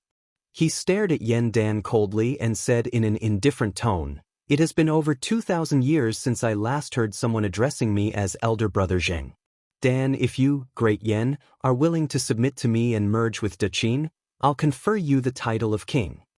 Yen Dan laughed and said, "Elder brother Ying, your majesty, if you, Daqin, are willing to submit to great Yen, I can forego the enmity of those years, and allow you to be the king of siding in great Yen, a prosperous and peaceful land. Pointing his finger at Ying, Yen Dan smiled and said, I'm more generous than your majesty. How can a mere title of king compare to the king of Siding in Great Yen? Ying shook his head, stared at Yen Dan, breathed out a long sigh and said, Of course it can. Great Yen is not as good as Daqin, so any title of king in Daqin can be compared to the king of Siding in Great Yen. Yen Dan, it seems like you suddenly have the confidence to face me head-on? But, with those 3 inferior assassins around you, what makes you think you have the qualification to fight me? Upon hearing Ying's words, Yen Dan could not help but burst into a loud laughter. Stepping on clouds, Mod and Sun Kuang flew out from behind Yen Dan, cupped their fists and bowed slightly to Ying. Mod from Mo sect offers greeting, Your Majesty, said Mod coolly. Confucian sect, Sun Kuang, said Sun Kuang coolly. Ying's face fell instantly. He gave Mod a quick glance, then fixed his eyes on Sun Kuang. Giguzi's face flickered as well. He flew forward, cupped his fist and bowed to Sun Kuang, and said, Brother Sun Qing, do you still remember my old friend Wang Su of Giguzi? After that, he cupped his fist and bowed to Mod. Greetings, Grandmaster of Mo sect, Giguzi. Mod and Sun Kuang returned Giguzi's greeting at the same time. The 3 of them exchanged a glance and smiled, then flew a few miles away on clouds, chatting and laughing with each other. The 3 of them talked and laughed in a carefree manner, and there was no air of hostility between them. Wu Qi could not help but sigh with emotion in his mind. This was the true spirit of a grandmaster. With these 3 men standing right in front of them, it was impossible for them to fight each other. Ying twitched his mouth in anger. Suddenly he turned to look at Han Fei, who stood next to Yen Dan, and said, Mr. Han Fei, the post of Prime Minister of Daqin is vacant. Can you accept it? Han Fei shook his head at Ying and did not say a word, just like a wooden man. Yen Dan roared with laughter as well. He turned to Li Si and Su Fu, who stood next to Ying and shouted, Mr. Li Si, Mr. Su Fu, if both of you are willing to come to Great Yen Dynasty, you can choose any position like Prime Minister or Imperial Advisor of Great Yen Dynasty. Apart from the throne of the Emperor of Great Yen, you can have whatever title of nobility. How much land do you want? Just tell me, and I'm willing to treat you with the courtesy of a master. Xiang Yu, who felt that he was being ignored, roared furiously, You are both heroes of the generation, so why are you putting on such a hypocritical and pedantic look? Be it Ying or Yen Dan, who wants to have a fair and square fight with me? Han Fei, Li Si, Su Fu. Once I twist off the head of your masters, you will naturally come and serve me obediently. Han Fei, Li Si, and Su Fu turned to look at Xiang Yu at the same time and cried out angrily, What a stinky fart! Han Fei casually pointed his finger out, and the natural energies around Xiang Yu shattered and vanished into nothingness. Then, Li Si waved his hand, and a violent thunderbolt descended from the sky, smashing viciously towards Xiang Yu's head. On the other side, Su Fu recited a spell with an insidious voice. Suddenly, 3 huge and ferocious ghosts emerged from the void, clawing and pulling at Xiang Yu. Xiang Yu was infuriated. He raised his hand and punched, shattering the joint attack of 3 men. Then, he let out a loud roar, raised his spear and prepared to charge into the enemy formation with 80,000 mighty soldiers. Even if he were to face both Ying and Yen Dan at the same time, he was confident that he could defeat them with his army. This was Xiang Yu, the pride of the hegemon king of Western Chu. Amidst the chaotic atmosphere, a long and evil laugh was suddenly heard coming from afar. With so many heroes gathered here, this is indeed a gathering of heroes. How could Lao AI not join in the fun? Ha! All of you are dragons among men. Together with Lao AI, today's gathering can be named as the Gathering of 4 Dragons. Isn't that a wonderful event? A melodious tune was heard coming from afar, as Lao AI, clad in a bright red robe, stepped on a cloud, and escorted by several hundred enchanting beauties and nearly 1,000 burly men, was flying at top speed. Lao AI's long hair hung loosely over his shoulders, and a strange gleam could be seen flashing in his eyes as he fixed his gaze on Ying. Suddenly, 3 loud shouts came from Chi-Chi. "Get the hell out of here, Lao AI. Gathering of 4 dragons? You are not qualified." Yingjing, Xiang Yu, and Yen Dan roared furiously at Lao AI at the same time. He Mo's face suddenly turned extremely unsightly, while Wu Qi narrowed his eyes and looked at He Mo with a broad smile. Chapter 232. He Mo, who came riding on a cloud complacently, had his face instantly changed. He stopped abruptly and glared at Yen Dan and the other 2 with a venomous look. Yen Dan gave Lao AI a sidelong glance and said coldly, "Lao AI, although I am not a talented man, I am still the monarch of a kingdom. You have been hiding in Great Yen for over 2,000 years, using Great Yen to hide yourself and carry out those treacherous schemes. I despise you. You lost to me in the bet in the drill ground, and you are defeated by me. I despise you even more. Since you could not win the bet, and failed to seize my kingdom, what makes you think you are qualified to stand side by side with me?" Yingjing stared at Lao AI coldly and said, "Lao AI, you are just a eunuch in my palace. Why don't you kneel down and pay your respect to me? It has been over 2,000 years since we last met, and have you forgotten that I am the monarch, your master? You are a eunuch, a dog under my feet. What makes a dog qualified to stand side by side with me? Are you crazy, or are you stupid?" Lao AI's face turned red, then pale, then red again. Suddenly, he coughed out a mouthful of blood. He pointed a trembling finger at Yen Dan and Yingjing, his lips twitching as if he wanted to say something. But before he could say anything, Xiang Yu, who was rubbing his coiling dragon spear, roared impatiently, "Stop pretending to be a decent man. Yingjing, the first emperor of Daqin, a mighty monarch. Yen Dan, the crown prince of Yen Kingdom, a retainer of Great Yen who also attempted to assassinate a dragon.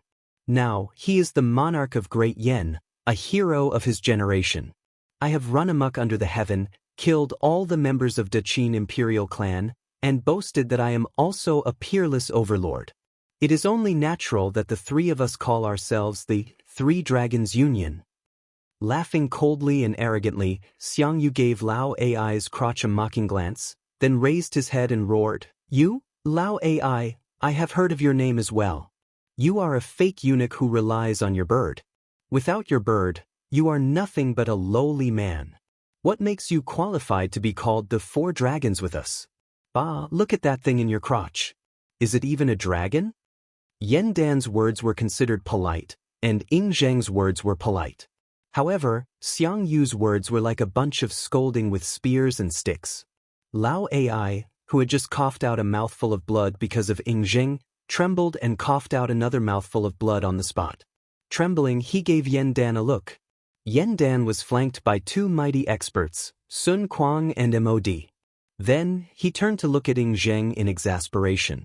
Yingjing was flanked by Gigazi, as well as a group of valiant civil and military officials from Daqin dynasty. None of them were easy to deal with, especially when Lao AI was friends with Li Si and Su Fu. He knew that these people were cruel and merciless, and had countless trump cards. Therefore, he did not have the courage to provoke them. Panicked and exasperated, Lao AI narrowed his eyes and stared at Xiang Yu. "Xiang Yu, the hegemon king of Western Chu? You call yourself an overlord, but who do you think you are? I, Lao AI, swear here and now that I will wipe out your entire clan and rape all your women and children." Lao AI's long hair stood up, and a pink mist towered up into the sky around him, while a boundless evil aura surged and rushed in all directions. Suddenly, the several hundred enchanting beauties and nearly 1,000 burly men around him let out flirtatious moans at the same time. An enchanting aura spread out in all directions, while a powerful evil force rushed toward the souls and nascent divinities of the people around them. In just a blink of an eye, the clothes worn by those beauties and burly men had vanished without a trace. In the presence of so many people, they began to have sex in groups of 3 to 5. A tremor ran through Wu Qi's body. Suddenly, a wisp of evil flame rushed up from his lower abdomen. The Jin Dan in his dantian trembled abruptly, and the evil flame emerged from the core of the Jin Dan. If it were an ordinary Jin Dan, the Jin Dan would have been burned to ashes, and all their cultivation base would have gone down the drain. Fortunately, Wu Qi's Jin Dan was protected by 5 acquired spirit pearls, and the enormous acquired energies of 5 elements had firmly stabilized the foundation of his Jin Dan. No matter how the evil flame wreaked havoc, it could not do anything to Wu Qi. Instead, it helped him to temper his Jin Dan and his mind. While cheering, the 7 holy deities and devils rushed into the Jin Dan from Wu Qi's spiritual ocean and began to devour the evil flame, which contained a boundless lustful aura. The movements of the men and women around Lao Ai became bigger and bigger, as the fiend technique had reached its climax. The lustful flame in Wu Qi's Jin Dan grew stronger and stronger, but it only provided nourishment for Wu Qi's 7 holy deities and devils, and did not damage his foundation at all. Wu Qi narrowed his eyes with a straight face, enjoying the performance of the men and women around Lao Ai. It was as if he was back on Earth, watching those adult programs that were not suitable for children. Suddenly, 2 big hands pressed on his back, and 2 streams of bone-piercing cold energy were injected into Wu Qi's dantian, rushing straight towards the evil flame in it. Wu Qi turned his head in surprise, and saw that it was Catfish Flood Dragon and Lord Xianxing, who were exercising their cultivation base to resist the attack of the fiend technique while helping Wu Qi dispel the evil force. As Lord Xianxing was a mighty expert who was about to form his nascent divinity, Lao Ai's fiend technique did not have much effect on him. However, Catfish Flood Dragon's cultivation base was far weaker than Lord Xianxing, and her Flood Dragon bloodline was not as strong as his. Her dragon energies were impure, and she was greatly affected by such a fiend technique. Facing Lao Ai's despicable fiend technique, Catfish Flood Dragon was under much greater pressure. Her body was shivering, and when she saw that she was about to lose control of her mind, she still helped Wu Qi to suppress the evil flame. It showed that she had a pretty good temperament. As the saying went, a drop of water should be repaid with a gushing spring. She must be this kind of demon, right? Although she was a little silly, Wu Qi did not mind having more of such demons.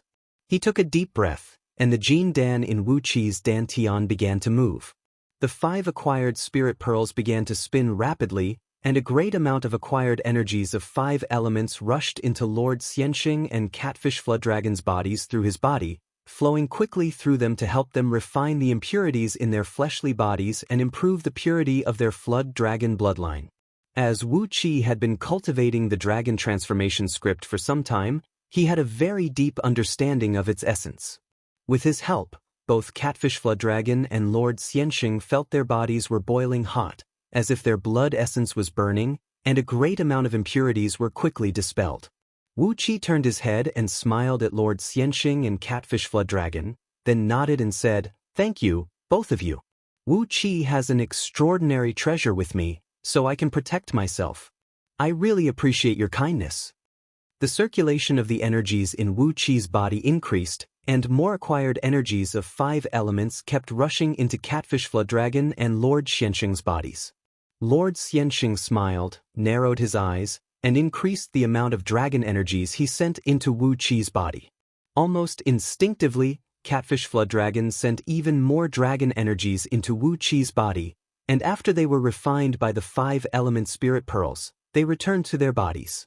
The blood essence and energy in their bodies were at least 100 times stronger than Wu Qi's. Wu Qi was helping them purify their energy essence, and at the same time, their dragon energy essence was also improving the strength of his body. It was indeed a win-win situation, where he returned the favor. While Wu Qi and his companions were sharing the benefits, Lao Ai's shameless evil technique had annoyed Xiangyu. As a hot-tempered man, Xiangyu could not tolerate even a grain of sand in his eyes. Therefore, when he saw Lao Ai shamelessly asking his disciples to put on a grand show in front of so many people, a great rage immediately rushed to his head.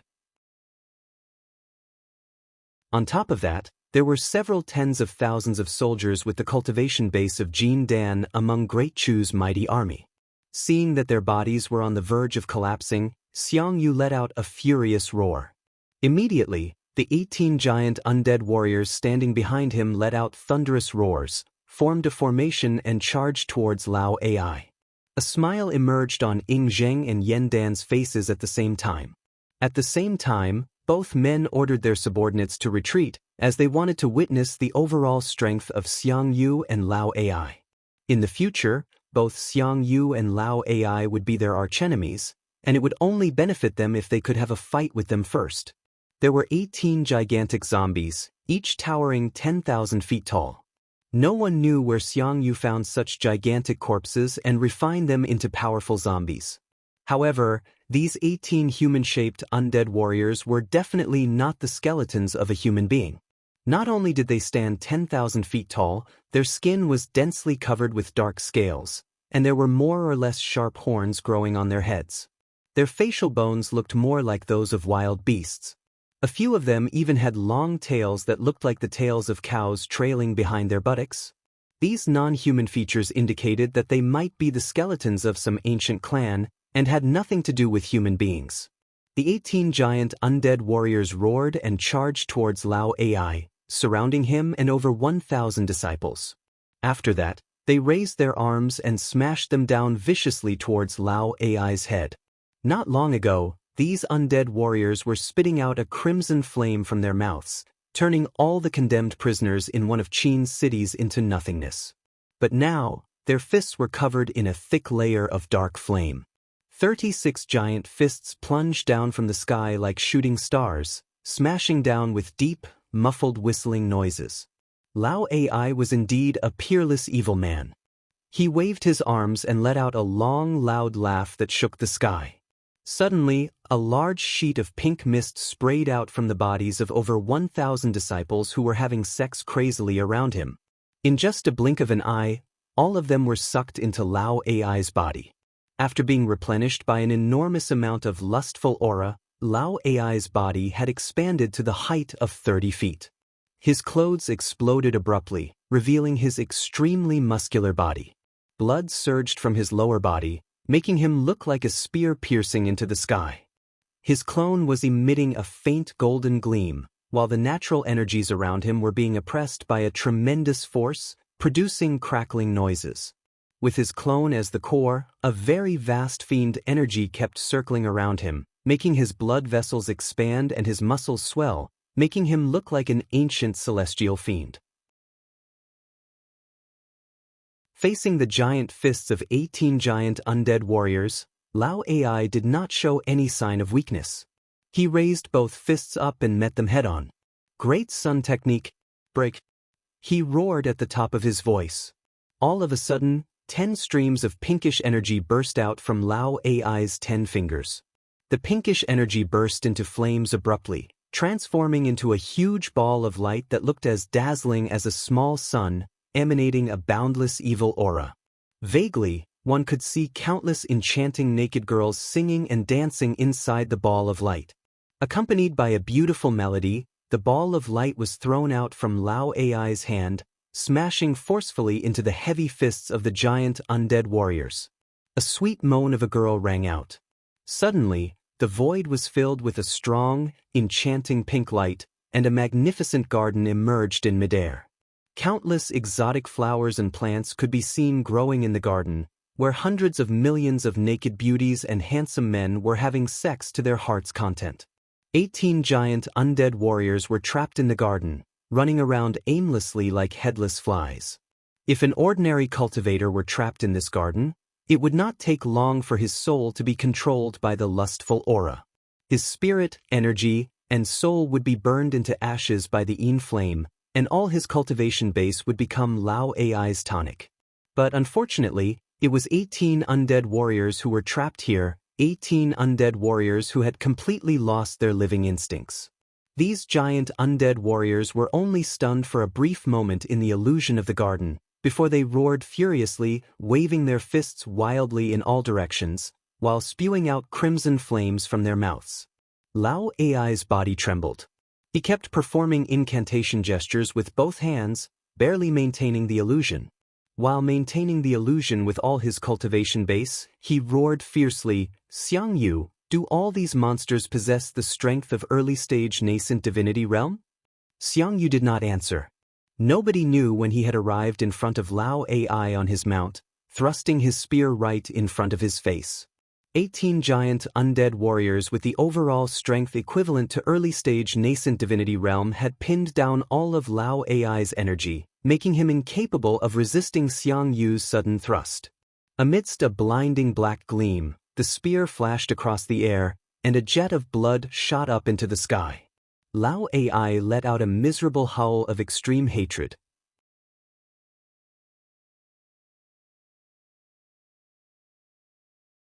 Chapter 233.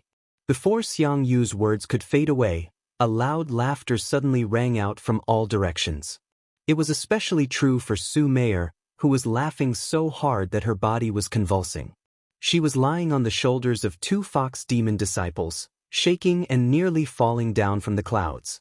Pointing her finger at Xiang Yu, she said, "Xiang Yu looks like a hero, but I never knew that he would be attracted by this big guy just like us girls. He, Xiang Yu, the hegemon king of Western Chu, how did you fall in love with this treasure?" Lao Ai flew into a rage, pointing his finger at the direction where Xiang Yu disappeared and cursed. Then he pulled out a small golden bell and lightly knocked on it. The ringing of the bell was melodious and pleasant to the ear, bringing with it a faintly discernible lingering feeling. The male and female disciples who were exercising a fiend technique sprung up into the sky. In just a blink of an eye, they had dressed up and stood behind Lao Ai with expressionless faces. Looking at the direction where Xiang Yu fled, Yan Dan shook his head and said, "Strong, very strong. But what worried me the most was that this Xiang Yu is not an easy man to deal with. 80,000 Jin Dan soldiers are nothing, but the one leading them is a hegemon king. Yan Dan is afraid that this hegemon king will not be easy to deal with." Hiss! The few fox demon girls giggled and turned to look at Lao Ai with their watery eyes. Both of them exchanged a glance, then burst out laughing at the same time. But there was no warmth or joy in their laughter anymore. With their faces darkened, the Xiang Yu soldiers turned their chariots around and rode away in a hurry, following behind Xiang Yu. Not only did Xiang Yu humiliate himself with the spear, he had also humiliated all the Xiang Yu soldiers, making them wish they could disappear from the world at this very moment. Loud rumbling noises echoed out as the 18 giant undead warriors broke free from Lao Ai's illusion. It was as if they had realized that their master had done something shameful. Holding their heads with both hands, they followed closely behind the Xiang Yu soldiers and fled in a flurry. "Oh!" Su Meier answered with a bright gleam in her eyes as she turned to look at Lao Ai, who was waving his arms and cursing. Lowering her voice, she giggled and said, "My boys, 2 of you will go tonight and have a good test of this Prince of Changxin's abilities. Hee, I never expected that there would be someone like me in Great Yan Dynasty, a good man who cultivates the technique of combining yin and yang. If he's capable, then let him come and find the elder ancestor. If he's just a spearhead that looks like silver, I'll suck his marrow dry and let him know that not every spear can be taken out to show off."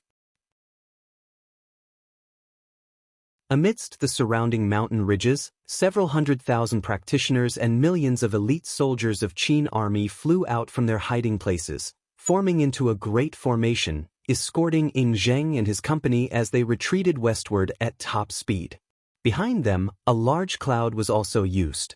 Countless Yen soldiers flew over on their flying Dharma artifacts, protecting Yan Dan, who was severely injured and vomiting blood, as they retreated. Gui Guzi, Sun Kuang, and Mod were all martial grandmasters. Even though Ing Zheng and Yan Dan were emperors, they did not dare to do so. The cultivation of masters like Han Fei, Li Si, and Su Fu. The valiant spirit of Jing Ku, Fan Yuqi, Bai Qi, Wang Jian, and the other great generals. The ferocity and ruthlessness of all the demon kings. On top of that, with Wu Qi's eyesight and knowledge as a freak, when they saw the result of Xiang Yu's spear thrust, they still gasped at the same time and subconsciously twisted their waists, putting their legs together unnaturally. Sensing the strange gazes from the surroundings, Xiang Yu suddenly had an urge to cry, but no tears came out. Hastily, he turned his head and roared, I was just... Staring blankly at Lao Ai's split body, he breathed out a long sigh and said, "What a tough guy. Swan and I, You demon, you really live up to your reputation." Yen Dan stopped laughing, shook his head, and said indifferently, "Although Lao Ai is now Great Yan's Prince of Chongqing, and if His Majesty Ing Zheng wants to kill him, as long as His Majesty has the means to do so, you can just kill him. But Lao Ai's evil cultivation base is amazing, and he is a cunning and patient man. He is not an easy opponent. If a few of the famous ministers and generals serving His Majesty were killed by him, I will have to hold a feast to celebrate." Another gasp was heard coming from the surroundings. In an unnatural manner, Wu Qi clamped his thighs tightly. He turned to look at Xiang Yu with vigilance. He did not expect this hegemon king of Western Chu to have such a nasty hobby. He had actually chosen Lao Ai's vital part and thrust his spear right into it. It looked like he would have to be extra careful when going against Xiang Yu in the future. Apart from the heavenly fox Su Mei and her female demons, all the other male creatures clamped their thighs tightly together. The sound of water splashing could be heard. Lao Ai, shivering from head to toe, lowered his head and looked at his lower body that was spraying blood. Suddenly, he threw his head back and roared crazily into the sky. "Xiang Yu, you little punk! You are so shameless! You are such a shameless and unruly man. In a battle on the battlefield, do you purposely focus on your lower body? Lao Ai swears that I will kill you. I will kill you. I will tear your scales into pieces and kill you." After a brief moment of pondering, Ing Zheng nodded slowly and said, "The great Chu represented by Xiang Yu has appeared. I'm afraid our old friends will be dragged into this chaotic situation in the near future. We have endured for over 2,000 years, and finally, we have the strength to step out of our own territory, and finally, we have the strength to conquer the world. This world will no longer be lonely. But today, I've enjoyed myself to the fullest. Let's fight another day. I wonder if Yen Dan has the mood to fight me on the battlefield?" Wu Qi was standing not too far away from Su Mei. Therefore, he heard her order loud and clear. He could not help but shake his head inwardly. It looked like Lao Ai was about to find himself a good backer. In the future, even if Yen Dan wanted to defeat Lao Ai, it would not be easy. Wu Qi had no doubt that Lao Ai could pass Su Mei's test. After all, this evil man had been cultivating the Great Sun technique for over 2,000 years, and he had spent all his effort on that precious fish. A few fox girls would not be able to defeat this evil man. Ing Zheng pondered for a brief moment, then nodded slowly with a smile and said, "All right. Today is different from the past. You and I both have great divine abilities, so how could we not fight alone in this decisive battle on the battlefield? As an emperor, he should naturally be invincible on the battlefield." Yen Dan and Ing Zheng laughed at each other. Yen Dan did not explain to them that he was cultivating the reincarnation technique of 9 deaths and 9 lives. Instead, he pulled out a silver-white sword and thrust it toward Ing Zheng's face. Shadows of 8 flood dragons and 1 serpent emerged from behind Ing Zheng's back, while a large sheet of dark mist spread in all directions. Ing Zheng flipped his palm, and the sword of Qin Emperor appeared in his palm. He stared at Yen Dan and said coolly, "The 9 Dragons Cauldron Grand Magic I'm cultivating is a technique that gathers the blood essence of dragons. When I kill a serpent, I gain the strength of a serpent. When I kill a flood dragon, I gain the strength of a flood dragon. When I kill a dragon, I gain the strength of a dragon. I'm the son of heaven, and this cultivation technique gathers the energy of a divine dragon to rule the world. It is the merit that should be given to the human emperor." A strange gleam flickered in Wu Qi's eyes as he gave a glance somewhere to the south. Behind a dense cloud, Xiang Yu was seen hiding in the cloud with a group of his subordinates, looking at the direction of the battle.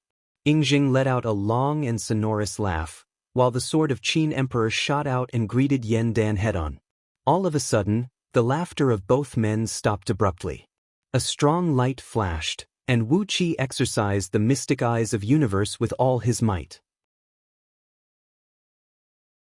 He could barely see that in that very moment, both Yen Dan and Ing Zheng had exchanged 81 sword strikes at the same time, driving 81 magical techniques and divine abilities, and had smashed onto each other. Both of them were equipped with excellent defensive magical treasures, so when these soft and feeble sword strikes and magical techniques landed on each other, they did not cause any harm. Although both of them had unleashed such a mighty attack, it was just a feint, and they did not use any ultimate attack. A buzzing noise was heard coming out from Ing Zheng's body, as 9 three-legged cauldrons, each standing 90 feet tall and looking like illusions, rushed out from behind his back. 8 flood dragons and 1 serpent were hovering right above the 9 cauldrons. A vast and mighty aura of an emperor came rushing at their faces, bringing with it a spiritual pressure that was unique to flood dragons. Wu Qi and all the other men could not keep their balance, and were forced to retreat in all directions. It was especially true for Wanying Dragon King and the other aquatic clan members, as their faces turned extremely unsightly. Taking a deep breath, Wu Qi murmured to himself, "So, the next battle will be the final one? Who was the one who could not hold back and struck first? Who was the one who was set up by someone else? Who will be the final winner?" Sighing, Wu Qi murmured to himself, "I don't care so much as long as I can survive." However, among all the people present, there were Gigu Zi, Mod, and Sun Kuang, who were all grandmasters. Lao Ai would be too ashamed to show his face to anyone. Bringing all his disciples, he sped away on the cloud, rushing back to Little Meng City and hiding in his field headquarters, never coming out to meet anyone again. Ing Zheng pointed at the direction where Xiang Yu had fled and said coolly, 80,000 mighty Jin Dan soldiers, 80,000 demon beasts with demon cores, several tens of thousands of divine undead soldiers, 18 undead celestial fiends who are equivalent to early-stage nascent divinity cultivators. And the enigmatic Chu Ping, Huang Xie, Li Yuan, and a group of ministers and generals of Great Chu. On top of that, they have a territory and people 100 times larger than us. Yan Dan, what do you think about the overall strength of Great Chu? Xiang Yu nodded hastily and said, "You are right, my little friend. I was attracted by this thing." Lao Ai pulled out some spare clothes and put them on neatly. He gave Yan Dan and Ing Zheng a cold glance, then spun and left without saying a word. Today, he boasted that he was one of the 4 dragons, and wanted to stand on equal footing with Ing Zheng, Yan Dan, and Xiang Yu. But in the end he was crushed by a single spear thrust from Xiang Yu, which made him too ashamed to show his face in front of anyone. It would be fine if all the people present were ordinary people, but Lao Ai had a thick skin, as he could still stay here as if nothing had happened. Wu Qi said in a strange voice, "You can only blame this thing for attracting you too much, and that's why you purposely aimed the spear at it." After laughing for a while, Ing Zheng suddenly stopped laughing and said coolly, "Lao Ai is a vile man, and I should kill him." Ayaya. Only then did Xiang Yu realize that he had been tricked by Wu Qi's words, and had said something that was extremely misleading. He flew into a rage and roared, "Nonsense! I just found this fellow an eyesore, so I just casually shot him with my spear. How could I? Ayaya, you are driving me mad." His face was flushed, and he raised his sleeve to cover his face. Then he pulled out the coiling dragon spear, cursing all the ancestors of Wu Qi along the way as he rode back to the formation of Great Chu's mighty army. Yan Dan laughed. Suddenly, a grayish-white bright beam shot up into the sky from behind his back, as the disk of Great Tao Transmigration slowly rose up into the sky with a deep, muffled sound of spinning. Yan Dan stared at Ing Zheng, who was a few miles away, and said with a smile, "Are you interested? Why don't your Majesty Ing Zheng have a match with me today?" Amidst Tao's almost crazed howl, a thick pink mist covered his body. Amidst the jarring sound of metal rubbing against metal, Lao Ai's clone, which was ripped apart by the coiling dragon spear, began to wriggle and heal itself. Very soon, it returned to its original state, and was still emitting a faint golden gleam. Ing Zheng nodded his head and said with a smile, "Same to you, same to you. If I can behead Yan Dan, Jing Ku, Gao Jianli, and all the others, I'll definitely grant amnesty to the entire world, and let all the people celebrate this grand event with me." The spear thrust from Xiang Yu was too vicious, too sinister, and too harsh. He thrust the spear right at Lao Ai's crotch. It was not aimed at any other part of his body, but it went right into his urinal area, and went over 1 foot deep. All Lao Ai's skill was focused on his clone. When Xiang Yu thrust the coiling dragon spear into the clone, it actually produced a jarring sound of metal rubbing against metal and produced a large amount of sparks. It was no longer a body of flesh and blood, but a mineral crystal similar to a diamond. Even with Xiang Yu's extraordinary strength and the strength of the upper-grade magical treasure, the coiling dragon spear, it took him a full 2 breaths of time before he managed to pierce through the vital part of Lao Ai's clone. Both Yan Dan and Yingzheng burst out laughing at Lao Ai, who had overestimated his own strength and wanted to be on par with them.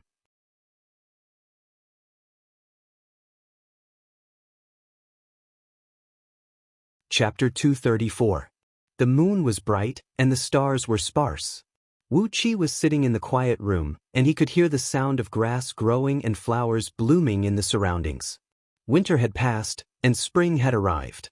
The snow and ice on the land of Great Yen had thawed, and all living things were eagerly releasing the life force that had been accumulated for a few months. Flowers, grasses, and trees were busy sprouting. In this spring night that was full of life force, Wu Qi could even hear the moaning of she-bears coming from the courtyard next door. Xiong Qing brothers and a group of demon bears had caught a batch of she-bears who had just woken up from hibernation. They were excitedly carrying out the great plan of breeding the next generation. This was also the request of Xiong Wanling for all his offsprings.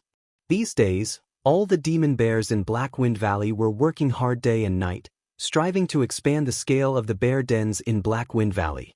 Are these the 153 she-bears that were harmed by the brothers? Wu Qi took a deep breath, then slowly exhaled a mixed aura that was intertwined with 5 colors.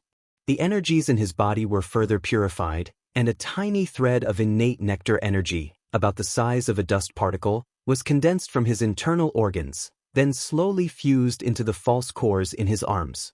This was the total result of Wu Qi's hard work after a night of cultivation. After forming the innate gene Dan of 5 elements, the cultivation of Scroll of Stealing had slowed down abruptly. The realm of Gene Dan was still the period of foundation building for Scroll of Stealing. Furthermore, the foundation he needed to lay in this stage was thousands of times harsher than that of Xiantian realm. Sensing the 10 false cores in his arms that had become slightly brighter, Wu Qi pushed open the door of the quiet room and took a deep breath of the air that was mixed with the fragrance of plants and the stench of bears. In the courtyard next door, the she-bears were still howling. It was hard to tell if they were happy or in pain, but their howls could disturb one's mind, making Wu Qi have no idea what to say. Wu Qi breathed out a long sigh as he gave the courtyard next door a quick glance with his divine will and said, 153 pristine she-bears have been ruined by you just like that. Stepping on the watery cloud, Wu Qi flew up into the sky and opened the mystic eyes of universe to look around. Vaguely, a divine light shot out from his pupils. Within a radius of 100 miles, even the movement of a single grain of sand could not be hidden from Wu Qi's eyes. Within 1,000 miles, Wu Qi could clearly see the silhouette of a night bird flying across the night sky in a panic. His field of vision was as far as 1,500 miles away. At this distance, he could see figures hiding in the deepest shadows. On the wall of Meng Fortress that had been repaired, a large group of Yen soldiers were patrolling back and forth. High up in the sky patrolling eagle guards flashed by with faint blue shadows. At a depth of 1,000 feet underground, great Yen cultivators were patrolling along the direction of the flow of the underground energy veins, keeping an eye out for any enemies that might show up at any time. Apart from the tiny light coming from the arrow towers, there was not a single light in the vast Meng Fortress. Wrong, there is still one place lit up. It was the window of the quiet chamber where Lu Chengfeng was cultivating not far away. After forming his Gene Dan, Lu Chengfeng's interest in the Tao of formation had increased by a few times. Now, he was studying the script of heaven patching formation day and night, and his enthusiasm was much greater than Xiong Qing and Xiong Qing, who were torturing the she-bears every single day. Wu Qi looked around, clasped his hands behind his back, and stared lazily at the bright moon in the sky. Yingzheng, Xiang Yu, what are you waiting for? Why haven't you shown up yet? For months have passed since that battle. Are you all waiting for others to make the first move? Jing has many advisors around him, so he can stay calm and wait for the best opportunity to strike. But, Xiang Yu, what are you waiting for? What are you trying to achieve by bringing an army to the north? Don't tell me you are just here for sightseeing? What exactly are you waiting for? It had been 4 months, and nothing had happened. The construction of Meng Fortress and all 270 outposts had been completed, and all defensive formations had been deployed. The front line of Meng Mountains had formed a complete defensive circle. However, the Qin army was nowhere to be seen, and no one knew where the army led by Xiang Yu was hiding. The feeling of having 2 ferocious tigers hiding right next to him was not a pleasant one. Especially since Wu Qi was now in the front line, and was also the deputy chief supervisor of Westfield headquarters, it was even more unpleasant for him. Wu Qi cursed angrily, then flipped his left hand and looked at the earth element dragon scale shield on his wrist. Only then did he feel slightly relieved. After extorting over 30,000 dragon scales from Weining Dragon King, Wu Qi had selected a batch of the best quality dragon scales and fused them into the shield, refining it once again. Now, when the shield was activated, 36,000 dragon scales would soar up and cover his entire body according to the number of circulations. No matter it was the defensive strength or the offensive strength, it was much stronger than before. Nourished by the innate earth element energy essence, these dragon scales were growing stronger at all times. Wu Qi calculated in his mind that if these dragon scales were not damaged in the next 1,000 to 800 years, perhaps all the dragon scales would be upgraded to the toughness of a heaven immortal realm true dragon armor. Stroking the smooth surface of the shield, Wu Qi's mood gradually calmed down. No matter what Ying Zheng and Xiang Yu were planning with this shield, Wu Qi had the confidence to save his own life. However, the feeling of having someone peeping at him from behind was not a pleasant one. On this warm spring night, Wu Qi suddenly had an impulse to destroy something. It would be the best if he could kill someone and see some blood, as that would make his mood much better. The Xiongqing brothers next door were roaring with laughter, as if they were fighting over the last female bear. This bunch of blind bears, I wish them kidney deficiency for the rest of their lives. Wu Qi cursed viciously at this bunch of demon bears who still did not sleep in the middle of the night. Then, he rode a cloud and flew towards a small mountain outside Meng Fortress. This small mountain was a part of the defensive system of Meng Fortress, and it was densely surrounded by countless defensive formations. The person who was responsible for guarding this small mountain was none other than Nie Baihong, who had volunteered himself. In Ji City, Nie Yaonu claimed that she was going into a secluded cultivation to break through the nascent soul realm, but in fact, she was wholeheartedly cultivating and developing the overall strength of Heaven-Breaking Sword Sect's inner sect in the mine located deep in Meng Mountains. Therefore, Nie Baihong had become the person with the highest authority in Heaven-Breaking Sword Sect in name. As Great Yen was going to wage war against the outside world, it was his duty to lead a group of Jin Dan elders to guard Meng Fortress. As the cloud approached the nameless small mountain, a sword beam immediately shot out and stopped before Wu Qi. With an unsightly expression, Qin Shuwen blocked Wu Qi's path and asked with a gloomy voice, "Wu Qi, what is your intention of coming here in the middle of the night?" Looking at Qin Shuwen, Wu Qi smiled. Nie Baihong was not a kind and benevolent man.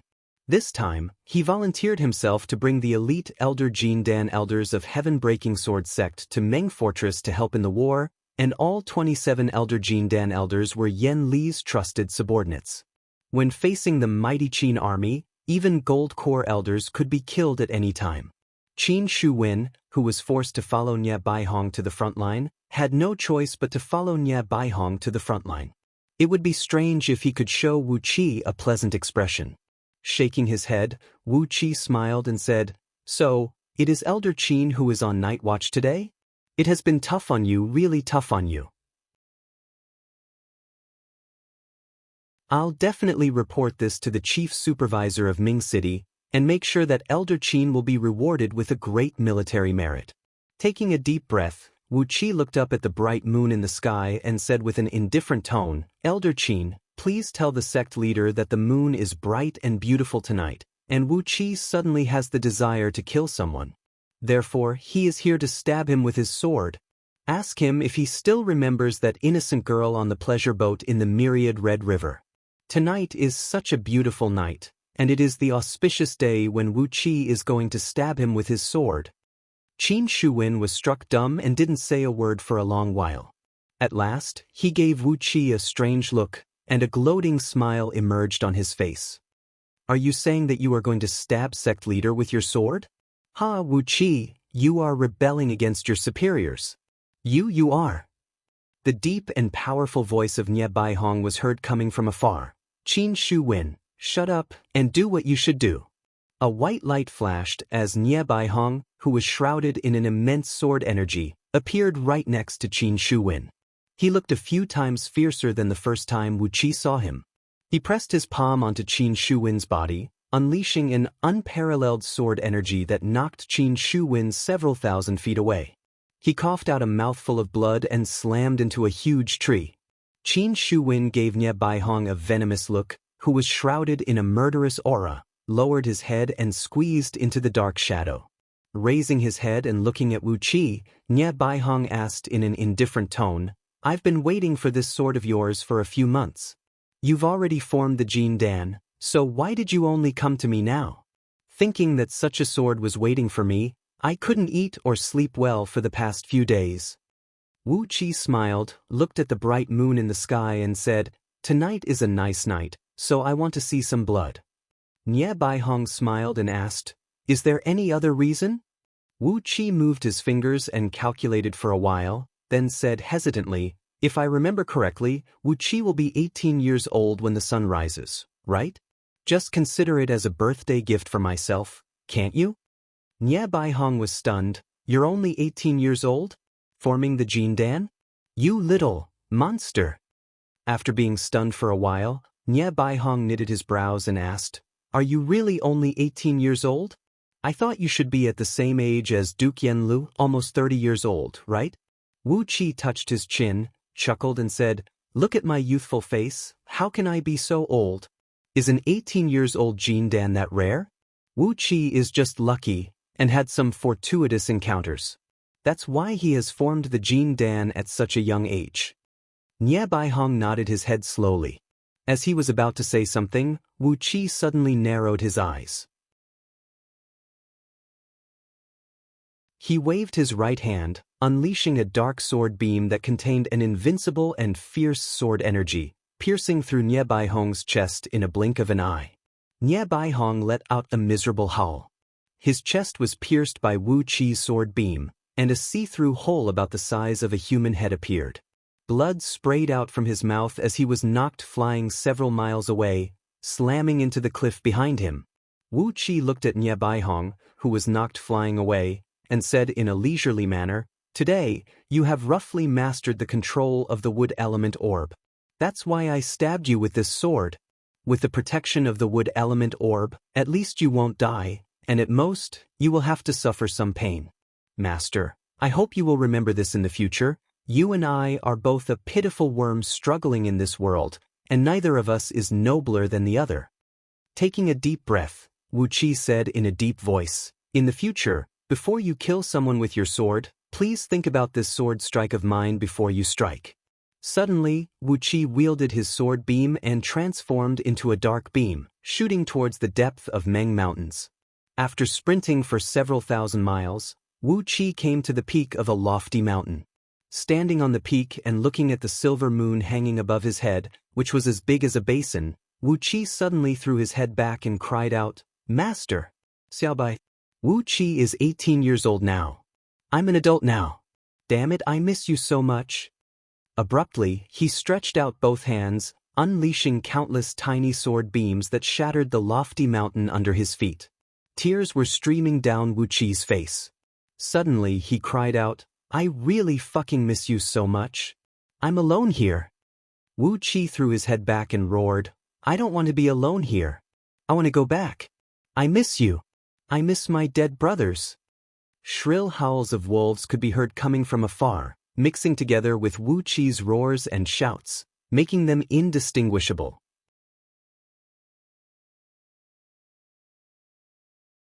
Chapter 235. He threw his head back and roared into the sky. Large sheets of sword energies kept bursting out from the Jin Dan, transforming into mighty sword beams that tore through the void and shattered the lofty mountain beneath his feet. The acquired energies of 5 elements in his 8 extraordinary meridians, 12 principal meridians, and the main meridians kept rushing into the Jin Dan like a rising tide.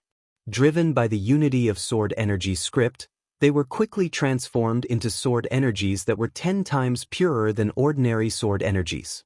5 acquired spirit pearls were wheeling rapidly around the Jin Dan, emanating an enormous pressure that had shrunk the size of Wu Qi's Jin Dan by half. The density of the condensed sword energies had become higher, purer, and more powerful. As the most profound technique of heaven-breaking sword sect, the core of the unity of sword energies script was to transform the energies into unique sword energies of 5 elements. After being highly compressed and condensed, once the sword energies of 5 elements were unleashed by heaven-breaking sword sect's 5-element sword technique, their power would be at least a few times stronger than when unleashed by ordinary energies. Because of the spirit pearls of 5 elements, the degree of condensation of Wu Qi's sword energies was far greater than that of Nie Yaonu and Nie Baihong, and the power of his sword energies was even more unstoppable. Master, Xiaobai, and brothers. Wu Qi thrust both palms up into the sky, unleashing nearly all the sword energies of 5 elements he had condensed in his body at the same time. 2 dazzling beams that looked like flood dragons soared several tens of miles high into the sky, accompanied by loud swishing noises, and only faded away after a long while. Wu Qi closed his eyes and took a deep breath. He circulated the unity of sword energies script over and over again. Seizing the opportunity when the spirit pearls of 5 elements suddenly became agitated, he quickly condensed his energies and transformed them into sword energies of 5 elements. After the transformation, the energies that filled the main meridians in his body were transformed into wisps of sword energies that were incredibly dense and thin like mist, flowing quickly in his meridians. Once again, his meridians became empty. Not far away from him, a lady clad in black clothes was seen riding on a 7-colored deer on top of a slightly shorter mountain. The woman's hair fluttered behind her like a cloud. She was so beautiful and elegant that she didn't look like she was in a trance. She looked like a soulless ghost, staring blankly at Wu Qi, who was crazily venting his anger on the mountaintop a few miles away. The night wind blew the woman's black dress, and the light muslin dress fluttered silently, adding a bit of charm to the air. The long dress that was blown by the wind clung tightly to the woman's curvaceous body, outlining the perfect curves of her body. Riding on the back of the elk, the woman was like a ball of frozen flame, deep and cold, mysterious and strange, giving people the illusion that they couldn't help but want to get closer, but once they did, they would be burned by the raging flames. Her hazy eyes stared at Wu Qi. Her flawless red lips suddenly opened and closed slightly. She sighed in a low voice. He is also a heartbroken person. She gently patted on the elk and drove it away. Then her body moved slightly and arrived behind Wu Qi without causing any ripple of energy. The long dress on her body suddenly fell apart, turning into countless black gossamer threads that drifted in all directions, revealing a naked body that looked like it was carved out of white jade, with soft and beautiful lines. She spread her arms and gently hugged Wu Qi's waist from behind, gently twisting her waist. Are you Wu Qi? What an interesting kid, really interesting. Are you really cultivating that kind of childish cultivation technique that can sever human nature? I don't believe it. The woman's red lips gently pressed against Wu Qi's earlobe. She had a very tall stature, half a fist taller than Wu Qi.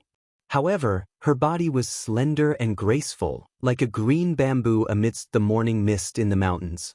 Her swaying body was so beautiful that it could take one's breath away. Her long legs had already wrapped around Wu Qi's body. Her body was slightly trembling, whispering into Wu Qi's ear in a low voice. The mountain wind is very cold, and the night is still young. Are you going to let me be disturbed by the cold wind here? Why don't you hug me? What are you waiting for? Wu Qi's body turned stiff. He didn't even notice this woman's trace just now, and he didn't even know how this woman came to his back. However, judging from the touch of her body, the scent of her body, and the deep and lingering voice in his ear, Wu Qi didn't need to turn his head to know that this was a devastatingly beautiful woman. However, when faced with such a strange appearance and a woman who had wrapped her arms around his body the moment they met, Wu Qi didn't feel any charm from her. Instead, cold sweat broke out from all over his body. His body was stiff, and he was ready to summon the 100 longbow men from the spirit-breeding ring. The woman's fingers lightly ran across Wu Qi's body, gently brushing past 2 sensitive spots on his chest. In the wilderness, there is no one around. The night is long and lonely, and the night wind is cold. It's fate that we can meet each other. I won't hurt you, and you won't hurt me. I'm a woman and you're a man. We'll spend the night together, and when the sun rises tomorrow, you and I will be strangers. I don't seek to be with you all the time, I just want a night of pleasure. What are you waiting for?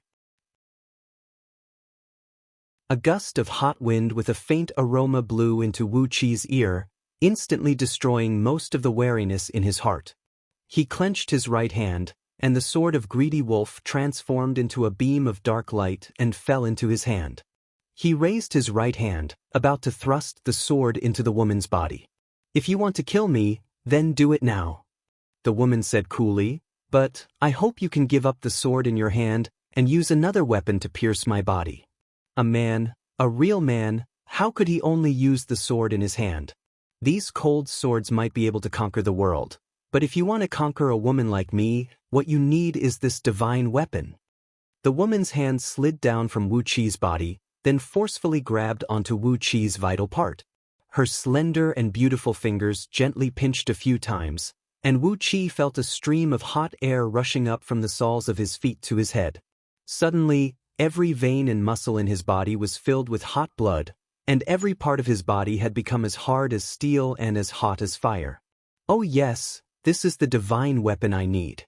Put down the sword in your hand, I just want a night of pleasure. With a strange seduction, the woman whispered into Wu Qi's ear, I am a woman, a very, very beautiful woman. My body, among all the beauties, is also the most beautiful body. I can give you the greatest pleasure. She giggled, licked Wu Qi's earlobe with her red tongue and said, also, I am a married woman. Don't you men always like to have bad thoughts towards other men's women? I am a beauty who can topple a nation, and I am someone else's woman. Are you really not tempted at all? Or perhaps, you don't have the courage to do so? The fingers that were gripping onto Wu Qi's vital part tightened abruptly, causing Wu Qi to feel a sharp pain. The woman said mockingly, or, in fact, this thing of yours is just a decoration, useless to women. Or perhaps, you still don't know how to deal with women? In the middle of the night, in the wilderness, a beautiful woman appeared like a ghost, and even exposed her body to seduce him. Wu Qi felt as if he had fallen into an unreal dream. Everything was hazy and hazy. The temptation of the woman was so great that even Wu Qi didn't want to use the 7 holy deities and devils to calm his restless mind. Instead, he reached out and wrapped his arms around the woman's slender and strong waist, which was as smooth as jade. The moment he touched her, the skin of the woman was like a deep swamp, sucking Wu Qi's hand and soul deep into it. Wu Qi murmured to himself, I don't have any experience? Come on. My theoretical experience is more than enough to be a skill teacher for all the people in this world. The woman laughed provocatively and said, You have experience? Then, come and pamper me. You're the kind of man who has no right to be compared to him, so I did this with you. I'm very happy now, and my body is very happy. You've done very well in this matter. With a self-deprecating smile, Yu Ji said softly, It's just that, in my heart, it's very uncomfortable. I actually spent a night with a little kid like you, it's not worth it. Slowly standing up, Yu Ji said softly, For the sake of the great joy you've given me for the past day and night, I won't kill you.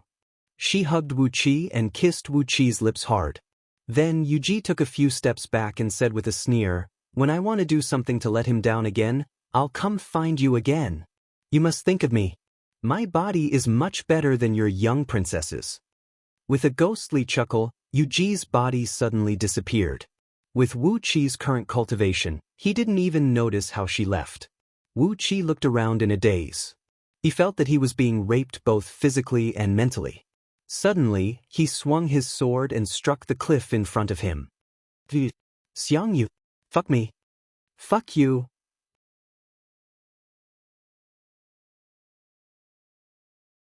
Chapter 236.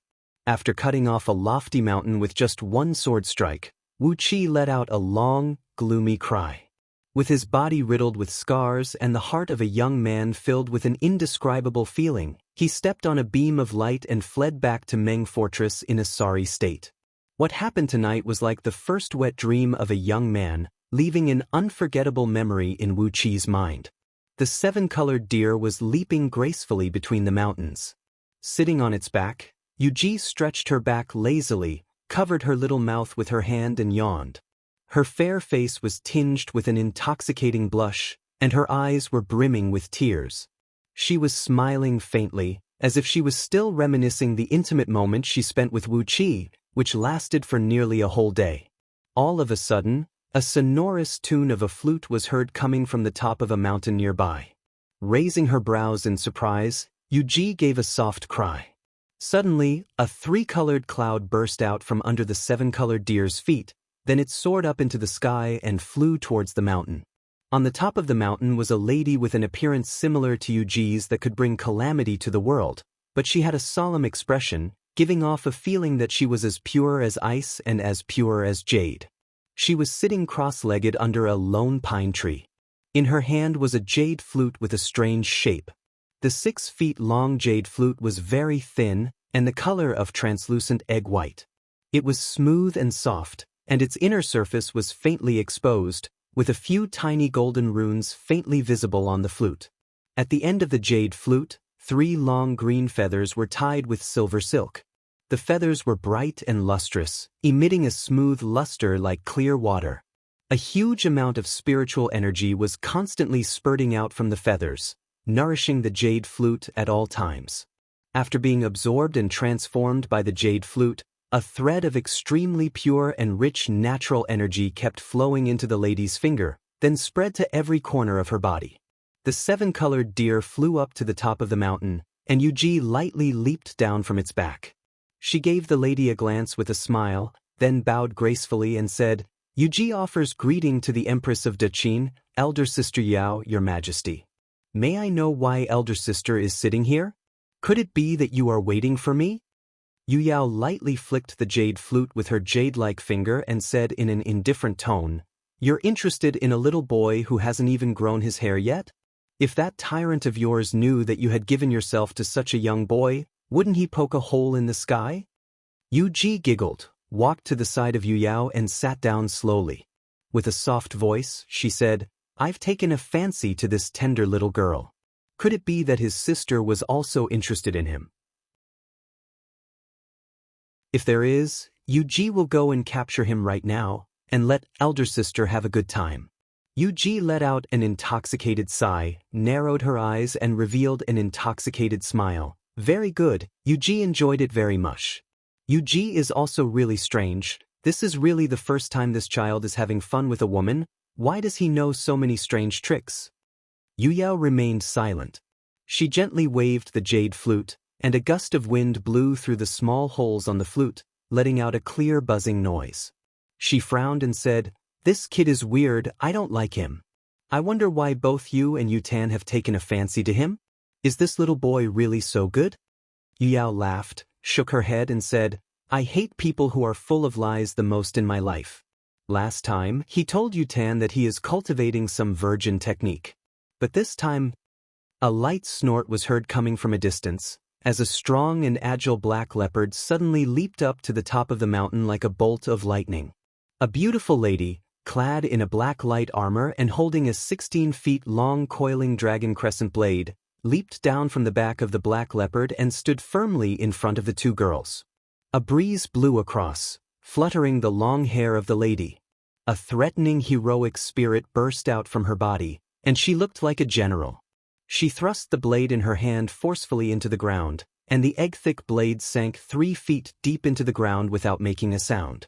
The lady in black armor looked at Yuji, giggled and said, "Sister Yuji is indeed a man with no fear. You really went to pluck that Wu Qi's true young? That little boy is indeed full of lies, and not a single word of truth came out of his mouth. To think that Yu Tan had given him a spirit pill, which helped him condense the gene Dan. If I knew that he would spend the night with you, I would not have given him a spirit pill, but a poison instead." Yuji giggled, then winked at Yu Tan and said, "You are jealous that I could capture him, but he did not pay any attention to you, am I right? Well, Sister Yu Yao is the best at scheming, and Yu Tan, your cultivation base is the strongest. As for Yuji, she can't decide the victory in the imperial court, and she can't fight on the battlefield. All she is good at is these little tricks." Suddenly, a trace of bitterness emerged on Yuji's face. She sighed and said, "Yuji has been using these little tricks to please others for so many years, but this is just a little fun for myself. Could it be that Sister Yu Yao and Sister Yu Tan, must you always speak ill of me?" Yu Tan gave Yuji a deep look and shook her head. Yu Yao, on the other hand, sighed softly and said, "All right, put away your attitude of a little girl. You can make all the men under the heaven crazy for you, but so what? To us it is useless. We have been together for over 2,000 years, and it is our destiny. When we meet again in the future, I have no idea what kind of situation it will be. I am going to look for my man."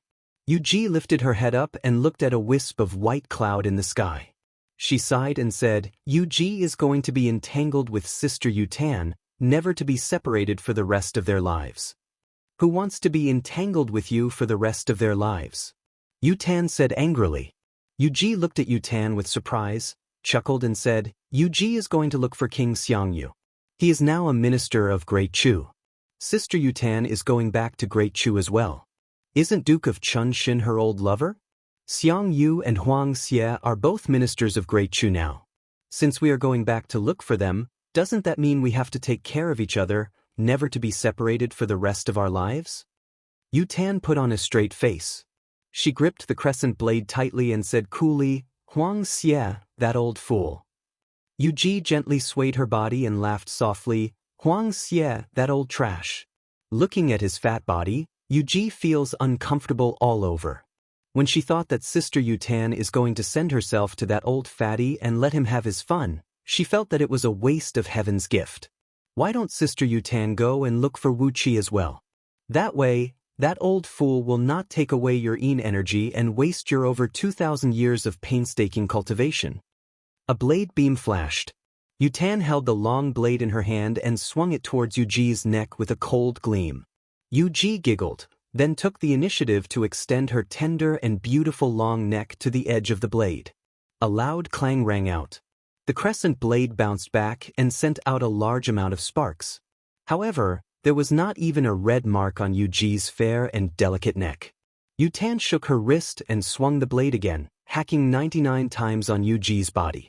Yuji giggled and casually took off all her clothes. Her beautiful and flawless body took the initiative to greet the blade. A series of metallic clangs kept ringing out. Sparks flew in all directions from Yuji's body, but there was not even a scratch on her.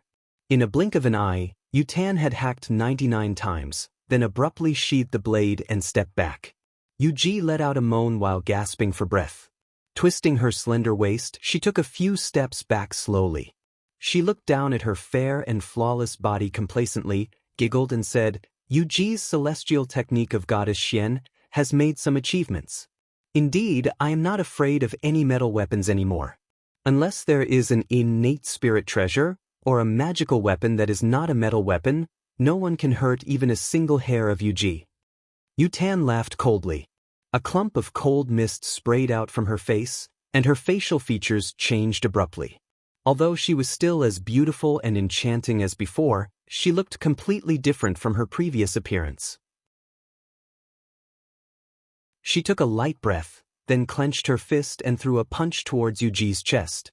Yuji, who had been smiling sweetly all the time, suddenly had a serious look on her face. She quickly raised both of her little hands and drew a taiji symbol in front of her chest, then gently pushed both of her hands outwards. The 3 feet diameter void in front of her suddenly shattered, turning into a pitch-black hole that could not see any light. The surrounding void twisted. Yu Tan and Yu Ji trembled and retreated several tens of feet at the same time. Holding the jade flute in her hand, Yu Yao nodded with a smile and said, Yu Ji's celestial technique of goddess Xian has reached 70% mastery. Metal weapons can't hurt her at all. The 2,000 years of hard work is worth it. Yu Tan's heaven-breeding script of goddess Su has also reached 70% mastery, which is more than enough to deal with any unforeseen circumstances. You and I, the 3 of us, have been together for more than 2,000 years, but today, we have to separate again. Sighing lightly, Yu Yao looked up at the sky and said coolly, This is our destiny. When we meet again in the future, you and I will no longer be sisters. Even if we have to fight on the battlefield and kill each other with our own hands, this is also our destiny. Who asked our man to be such a peerless hero? Yu Ji laughed mockingly and said, Peerless hero? He. Tilting her head up proudly, Yu Ji said coolly, He can't do anything about the fact that I've secretly eaten a young and tender little boy. I really want to see his expression when he finds out that I've had an affair with him. Yu Yao and Yu Tan exchanged a glance, then breathed out a deep sigh at the same time. Yu Tan came next to Yu Ji and gave her a tight hug. Yu Yao rose to her feet slowly and came next to both of them. She stretched out her long arms and gave both of them a tight hug. 6 streams of tears flowed down the faces of the 3 girls, and they began to weep together. But very soon, all 3 of them stopped crying at the same time. Yu Yao said coolly, What are we still complaining about when we have been together for over 2,000 years? Among us 3 sisters, as the eldest sister, I am the luckiest one. Although Ing Zheng has done many wrong things, he has treated me very well. Yu Ji, Yu Tan, it's true that you've suffered a lot. But this is our fate and it's not up to us. Yu Yao let go of them, took a few steps back, cupped her fist and bowed to Yu Ji and Yu Tan, and said, When we meet again in the future, Yu Yao will definitely try every possible way to kill both of you. The celestial technique of goddess Xian and heaven-breeding script of goddess Su are extremely powerful, and Yu Yao will never let Xiang Yu and Huang Xie have experts like my 2 younger sisters by their side. In the future, when my 2 younger sisters are schemed against by someone, please don't blame Yu Yao. Yu Ji casually put on her clothes and said with a chuckle, Yu Ji will not show any mercy to the 2 sisters. Once I have the chance, I'll personally dig out my sisters' hearts and make them into soup. Especially Sister Yu Yao's heart of 7 orifices, I've been drooling over it for a long time. Yu Tan, on the other hand, pulled out a long blade, mounted on the Black Panther, and rode away towards the south without saying a word. Yu Ji bowed gently to Yu Yao, then suddenly sprung forward like a ghost, reaching out her claw and grabbing towards Yu Yao's chest. A chuckle was heard, as Yu Yao's body suddenly shone with a dazzling golden light. 12 36 feet tall golden demon figurines appeared out of thin air, waving their fists and smashing them down towards Yu Ji's head. Yu Ji was taken aback. Hastily, she retreated and cried out sternly, Daqin is one of the 12 golden demon figurines of the kingdom. So, elder sister has met with Ing Zheng in secret? You are indeed a treacherous and almost shameless elder sister. Abruptly, Yu Ji's body transformed into a clump of white light and vanished without a trace. Yu Yao stretched herself and stared blankly at the direction where Yu Ji and Yu Tan disappeared. The beloved concubine of the hegemon king of Western Chu, Yu Ji. The empress of Great Chu, Li Yuan. Oh my dear sisters. She focused her eyes, and a ruthless and cruel smile emerged on the corner of her mouth. Somebody, send a scout to Great Yan's territory and spread the news that Yu Ji, the beloved concubine of the hegemon king of Western Chu, was raped by Wu Qi, Duke of Tianyun of Great Yan.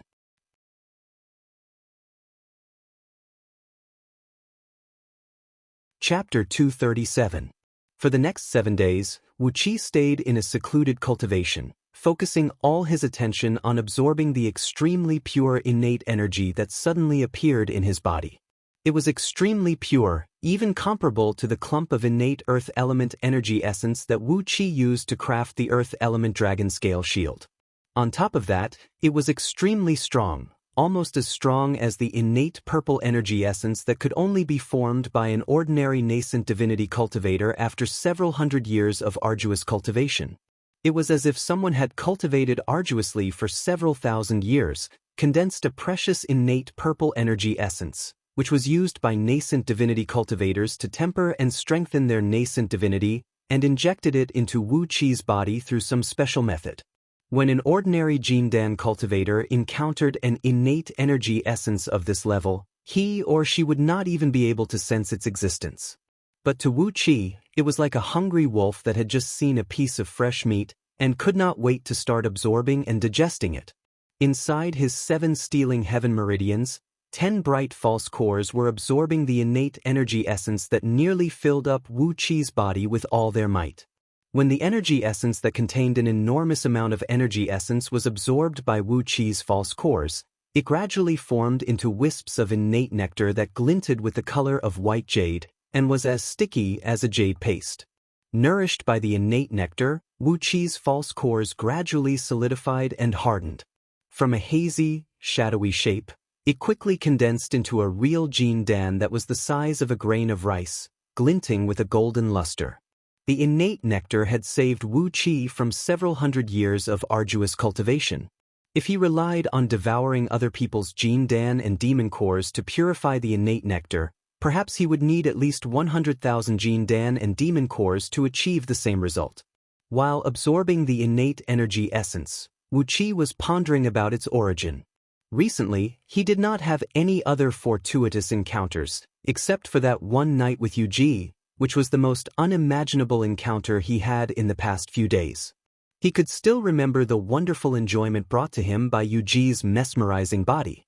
At the same time, in that almost dreamlike state, Wu Qi seemed to remember that Yu Ji was actually still a virgin. She's been with Xiang Yu for so many years, how can she still be a virgin? Wu Qi tried his best to stimulate his empty core to absorb this vital essence and condense the innate nectar. At the same time, he was surprised by his own discovery. Unless she has cultivated some special cultivation method over the years, and her body has been tempered by the heavenly thunder more than once, it's impossible for her to have such a miraculous change.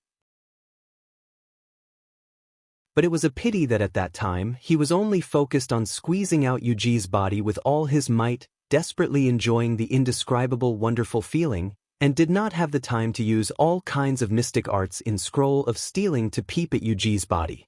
Otherwise, he would definitely be able to find out if Yu Ji had cultivated some kind of special cultivation technique. However, this huge amount of pure innate qi could only be a gift from Yu Ji to Wu Qi. A night of pleasure could actually save Wu Qi's several hundred years of effort in laying the foundation of Jindan realm. Wu Qi had really gained both a man and a fortune, a great fortune. However, if I am really an ordinary cultivator of Jindan realm, this innate qi can only stay in my body for at most 3 days before it completely dissipates. This strand of innate qi will only last for 3 days at most before it completely dissipates. At most, it can perform some minor adjustments and tempering on my body, but it can never achieve the effect it has now. While exercising his cultivation, Wu Qi was calculating the cause and effect of this incident.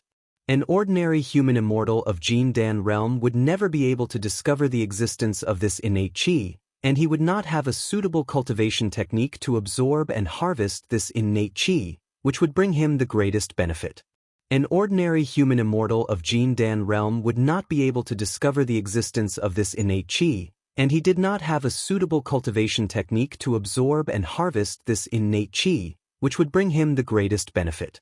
Wu Qi was a special case, as he was cultivating with an innate level cultivation technique. Therefore, he was able to make the best use of this innate qi. A few hundred years of effort in laying the foundation was indeed a great gift to him. It seems like that bitch never planned to let me benefit from this. Suddenly, Wu Qi came to a realization. With Wu Wang's experience and Lu Xiaobai's insane intelligence, Wu Qi had a vague feeling that Yu Ji had come to him with a trace of resentment toward Xiang Yu. It seemed like the couple had a quarrel, and Yu Ji had come to him at all costs, just to get back at Xiang Yu. Of course, there seemed to be some other reasons, but they were not the main ones. There was a conflict between Xiang Yu and Yu Ji. Wu Qi let out a heavy breath and sprayed out a stream of sword energy, shattering a few hassocks and a few short tables in the quiet room. Frowning, Wu Qi rose to his feet and slowly stopped the circulation of the cultivation technique in his body. The couple had a conflict, and in the end, Wu Qi was dragged into it. If it were some other woman, it would not be a big deal, as Wu Qi would not suffer any loss. But Yu Ji was Xiang Yu's woman, the woman of Xiang Yu, the hegemon king of Western Chu, who led 80,000 mighty soldiers of Xiang Yu and fought head-on with Ying Zheng. Xiang Yu already had a profound cultivation base, and he was accompanied by an ancient fiend, the banner of Qiyu. Wu Qi did not think he could withstand Xiang Yu's astonishing fury. At least, he did not have the ability and power to fight against the astonishing power held in Xiang Yu's hands. But that bitch Yu Ji wouldn't be so stupid as to tell Xiang Yu about this, would she? No matter how much Xiang Yu loves her, he will not accept a woman who takes the initiative to betray him, right? While he was calculating the impact this incident would have on him, and the possible threats it might pose to him in the future, all of a sudden, a vast wave of natural energies came surging towards him from all directions. Accompanied by a wild gust of wind, the room where he was cultivating in seclusion was pulled up into the sky, together with its foundation. A loud boom rang out, as Wu Qi felt his legs go limp. The ground around him was pulled up into the sky by the strong wind, and a huge pit, nearly 1,000 feet deep, was created under his feet. He glanced around in astonishment, then instinctively activated the earth element dragon scale shield to protect himself, while the chariot of 8 horses was ready to take action. Once something went wrong, the chariot would immediately bring him and flee at the fastest speed. A dense earthen yellow light enveloped Wu Qi's body, while several tens of thousands of golden dragon scales densely formed into a thick and heavy armor on Wu Qi's body, protecting him from the elements. Wu Qi looked around in astonishment and saw many figures moving around him. They were palace guards clad in green outfits, and bear demons of Black Wind Hollow, who were clad in heavy armors. Standing in front of all palace guards and bear demons were Xiong Jin and Xiong Yin, holding a pair of large axes in their hands. They narrowed their tiny eyes and stared at Wu Qi. Xiong Jin shook his head and said, "Brother Wu Qi, you're in a big trouble." Tell me, to make Princess Zhang Lu so angry like that, what kind of crime have you committed? What kind of crime have you committed? What kind of crime have you committed? What kind of crime have you committed? Me. Wu Qi pointed his finger at his own nose, staring blankly at the palace guards and bear demons, and said in astonishment, "What have I done? What are you guys doing?" Before Xiong Jin could answer, Princess Zhang Li's shrill cry had already echoed out. A 5-colored divine ray swept across the sky, and with Meng Fortress as the center, a rainstorm suddenly fell across the entire Three Mountains province. Even though the weather in the vicinity of Meng Mountains was extremely harsh, the natives who had been living here for several hundred years had never seen such an exaggerated rainstorm. Raindrops the size of a fist fell down from the sky without any gap between them, producing deep, muffled noises as they hit the ground. The force of each raindrop was like a small cannonball, shattering the mountain rocks and collapsing all the buildings that had just been repaired in Meng Fortress.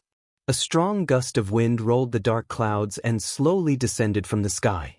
Amidst the dense cloud pillars, Princess Zhang Lu was seen waving her arms and legs, staring fixedly at Wu Qi with her eyes wide open. The 5-colored divine ray behind her back was rolling and rocking, turning the natural energies within several thousand miles of circumference into a mess. Suddenly, to Wu Qi's surprise, Princess Zhang Li's cultivation base had actually risen to the middle stage of Jin Dan realm.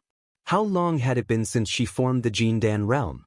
And yet, she had already reached the middle stage of Jin Dan realm. How did she actually cultivate? Wu Qi could still remember that not long ago, she still needed to do some homework every day between midnight and midnight to stabilize her cultivation base of Jin Dan realm. So, how did she suddenly reach the middle stage of Jin Dan realm? Before Wu Qi could figure out the question, Princess Zhang Lu had already pointed her finger at Wu Qi and cried out, "Wu Qi, you bastard! You, with me here, how could you have the intention to touch another girl? You." Abruptly, the ever-changing yin and yang Su Mai spun out from behind Princess Zhonglu. He clapped the fan in his hand, pointed his finger at Wu Qi and snapped, "Wu Qi, you are the most shameless man under the heaven. How dare you rape the beloved concubine of Xiang Yu, the hegemon king of Western Chu?" Wu Qi was stunned. How did everyone under the heaven know about this? However, he also found it strange. Even if he had raped Xiang Yu's concubine, it would still make sense for Princess Zhonglu to be angry. After all, he and Zhonglu did share a little bit of friendship and some vague ambiguous feelings between them. But what does that have to do with you, Su Mai? Leaping up into the air, Wu Qi came in front of Princess Zhonglu, stared at Su Mai coldly and scolded, "What does it have to do with you whether I raped another girl or not? I didn't rape your mother. Even if I did, it should be your father, Su Qin, who came looking for trouble with me. What does it have to do with you?" Su Mai was stunned. He pointed his finger at Wu Qi and stammered for a long time, but he could not say a single word. When a scholar met a soldier, it was impossible to reason with him, let alone Wu Qi, who was a combination of a soldier, a desperado, and a cultured scum. Although Su Mai was a resourceful man, when faced with a shameless man who refused to budge, how could he be a match for Wu Qi? Without giving Su Mai a chance to speak, Wu Qi gave him a slap on the face, sending him flying several thousand feet away with a great force. Wu Qi said coldly, "I didn't rape that niece of yours. Why are you wasting your breath here?" Princess Zhonglu glared at Wu Qi with bloodshot eyes. She did not look like a resentful girl who was betrayed by her beloved, but more like a little kid whose favorite toy was snatched away. She pouted and yelled, "Wu Qi, you bastard! How could you rape that woman? Xiong Jin, Xiong Yin, capture Wu Qi, castrate him, and bring him into the palace to accompany me." Xiong Jin and Xiong Yin looked at each other, then laughed and answered at the same time. Xiong Jin rubbed his palms together and cried out in joy, "Your Highness, should we use a knife to cut him, or a hammer to smash him? Or, should we get a nest of metal-eating ants and eat this kid alive?" The rain poured down, and the world was covered in a vast expanse. Wu Qi stared deeply into Princess Zhongli's bloodshot eyes, then suddenly pounced forward, wrapped his arms around Princess Zhongli's slender waist, and planted a deep kiss on her lips. His tongue easily broke through the slight resistance of Princess Zhonglu, who was at a loss as to what to do, and quickly occupied a large part of her small mouth. After a skillful and lingering French kiss, Wu Qi moved closer to Princess Zhongli's ear, and using the unique shameless spirit of Lu Xiaobai, he gently said, "Even when I was being raped by that woman, the one I was thinking about was you." Hundreds of powerful divine senses were observing the situation here. When these mighty cultivators heard what was almost the most shameless thing Wu Qi had ever said since the creation of the world, many of them slowly retracted their divine wills with a hint of bewilderment in them. When shamelessness was close to the Tao, the psychological impact it had on these cultivators was no less than a small-scale lightning tribulation. Princess Zhonglu had already softened in Wu Qi's arms. She stared blankly at Wu Qi and asked in a low voice, "You were you, by that shameless woman?" Wu Qi nodded his head and said, "I'm the victim. You're the only one I like. In my heart, the other women are no different from zombies." Princess Zhonglu smiled sweetly, hugged Wu Qi tightly, and laughed out loud. You're tuning in to the Passion Pages YouTube channel. We're so grateful for your support, and don't forget to subscribe to join us on this incredible journey through captivating stories. Your generosity through donations truly makes a world of difference, as it's the primary source of revenue that allows me to expand and enhance this channel for you. Thank you from the bottom of my heart for being a part of this adventure.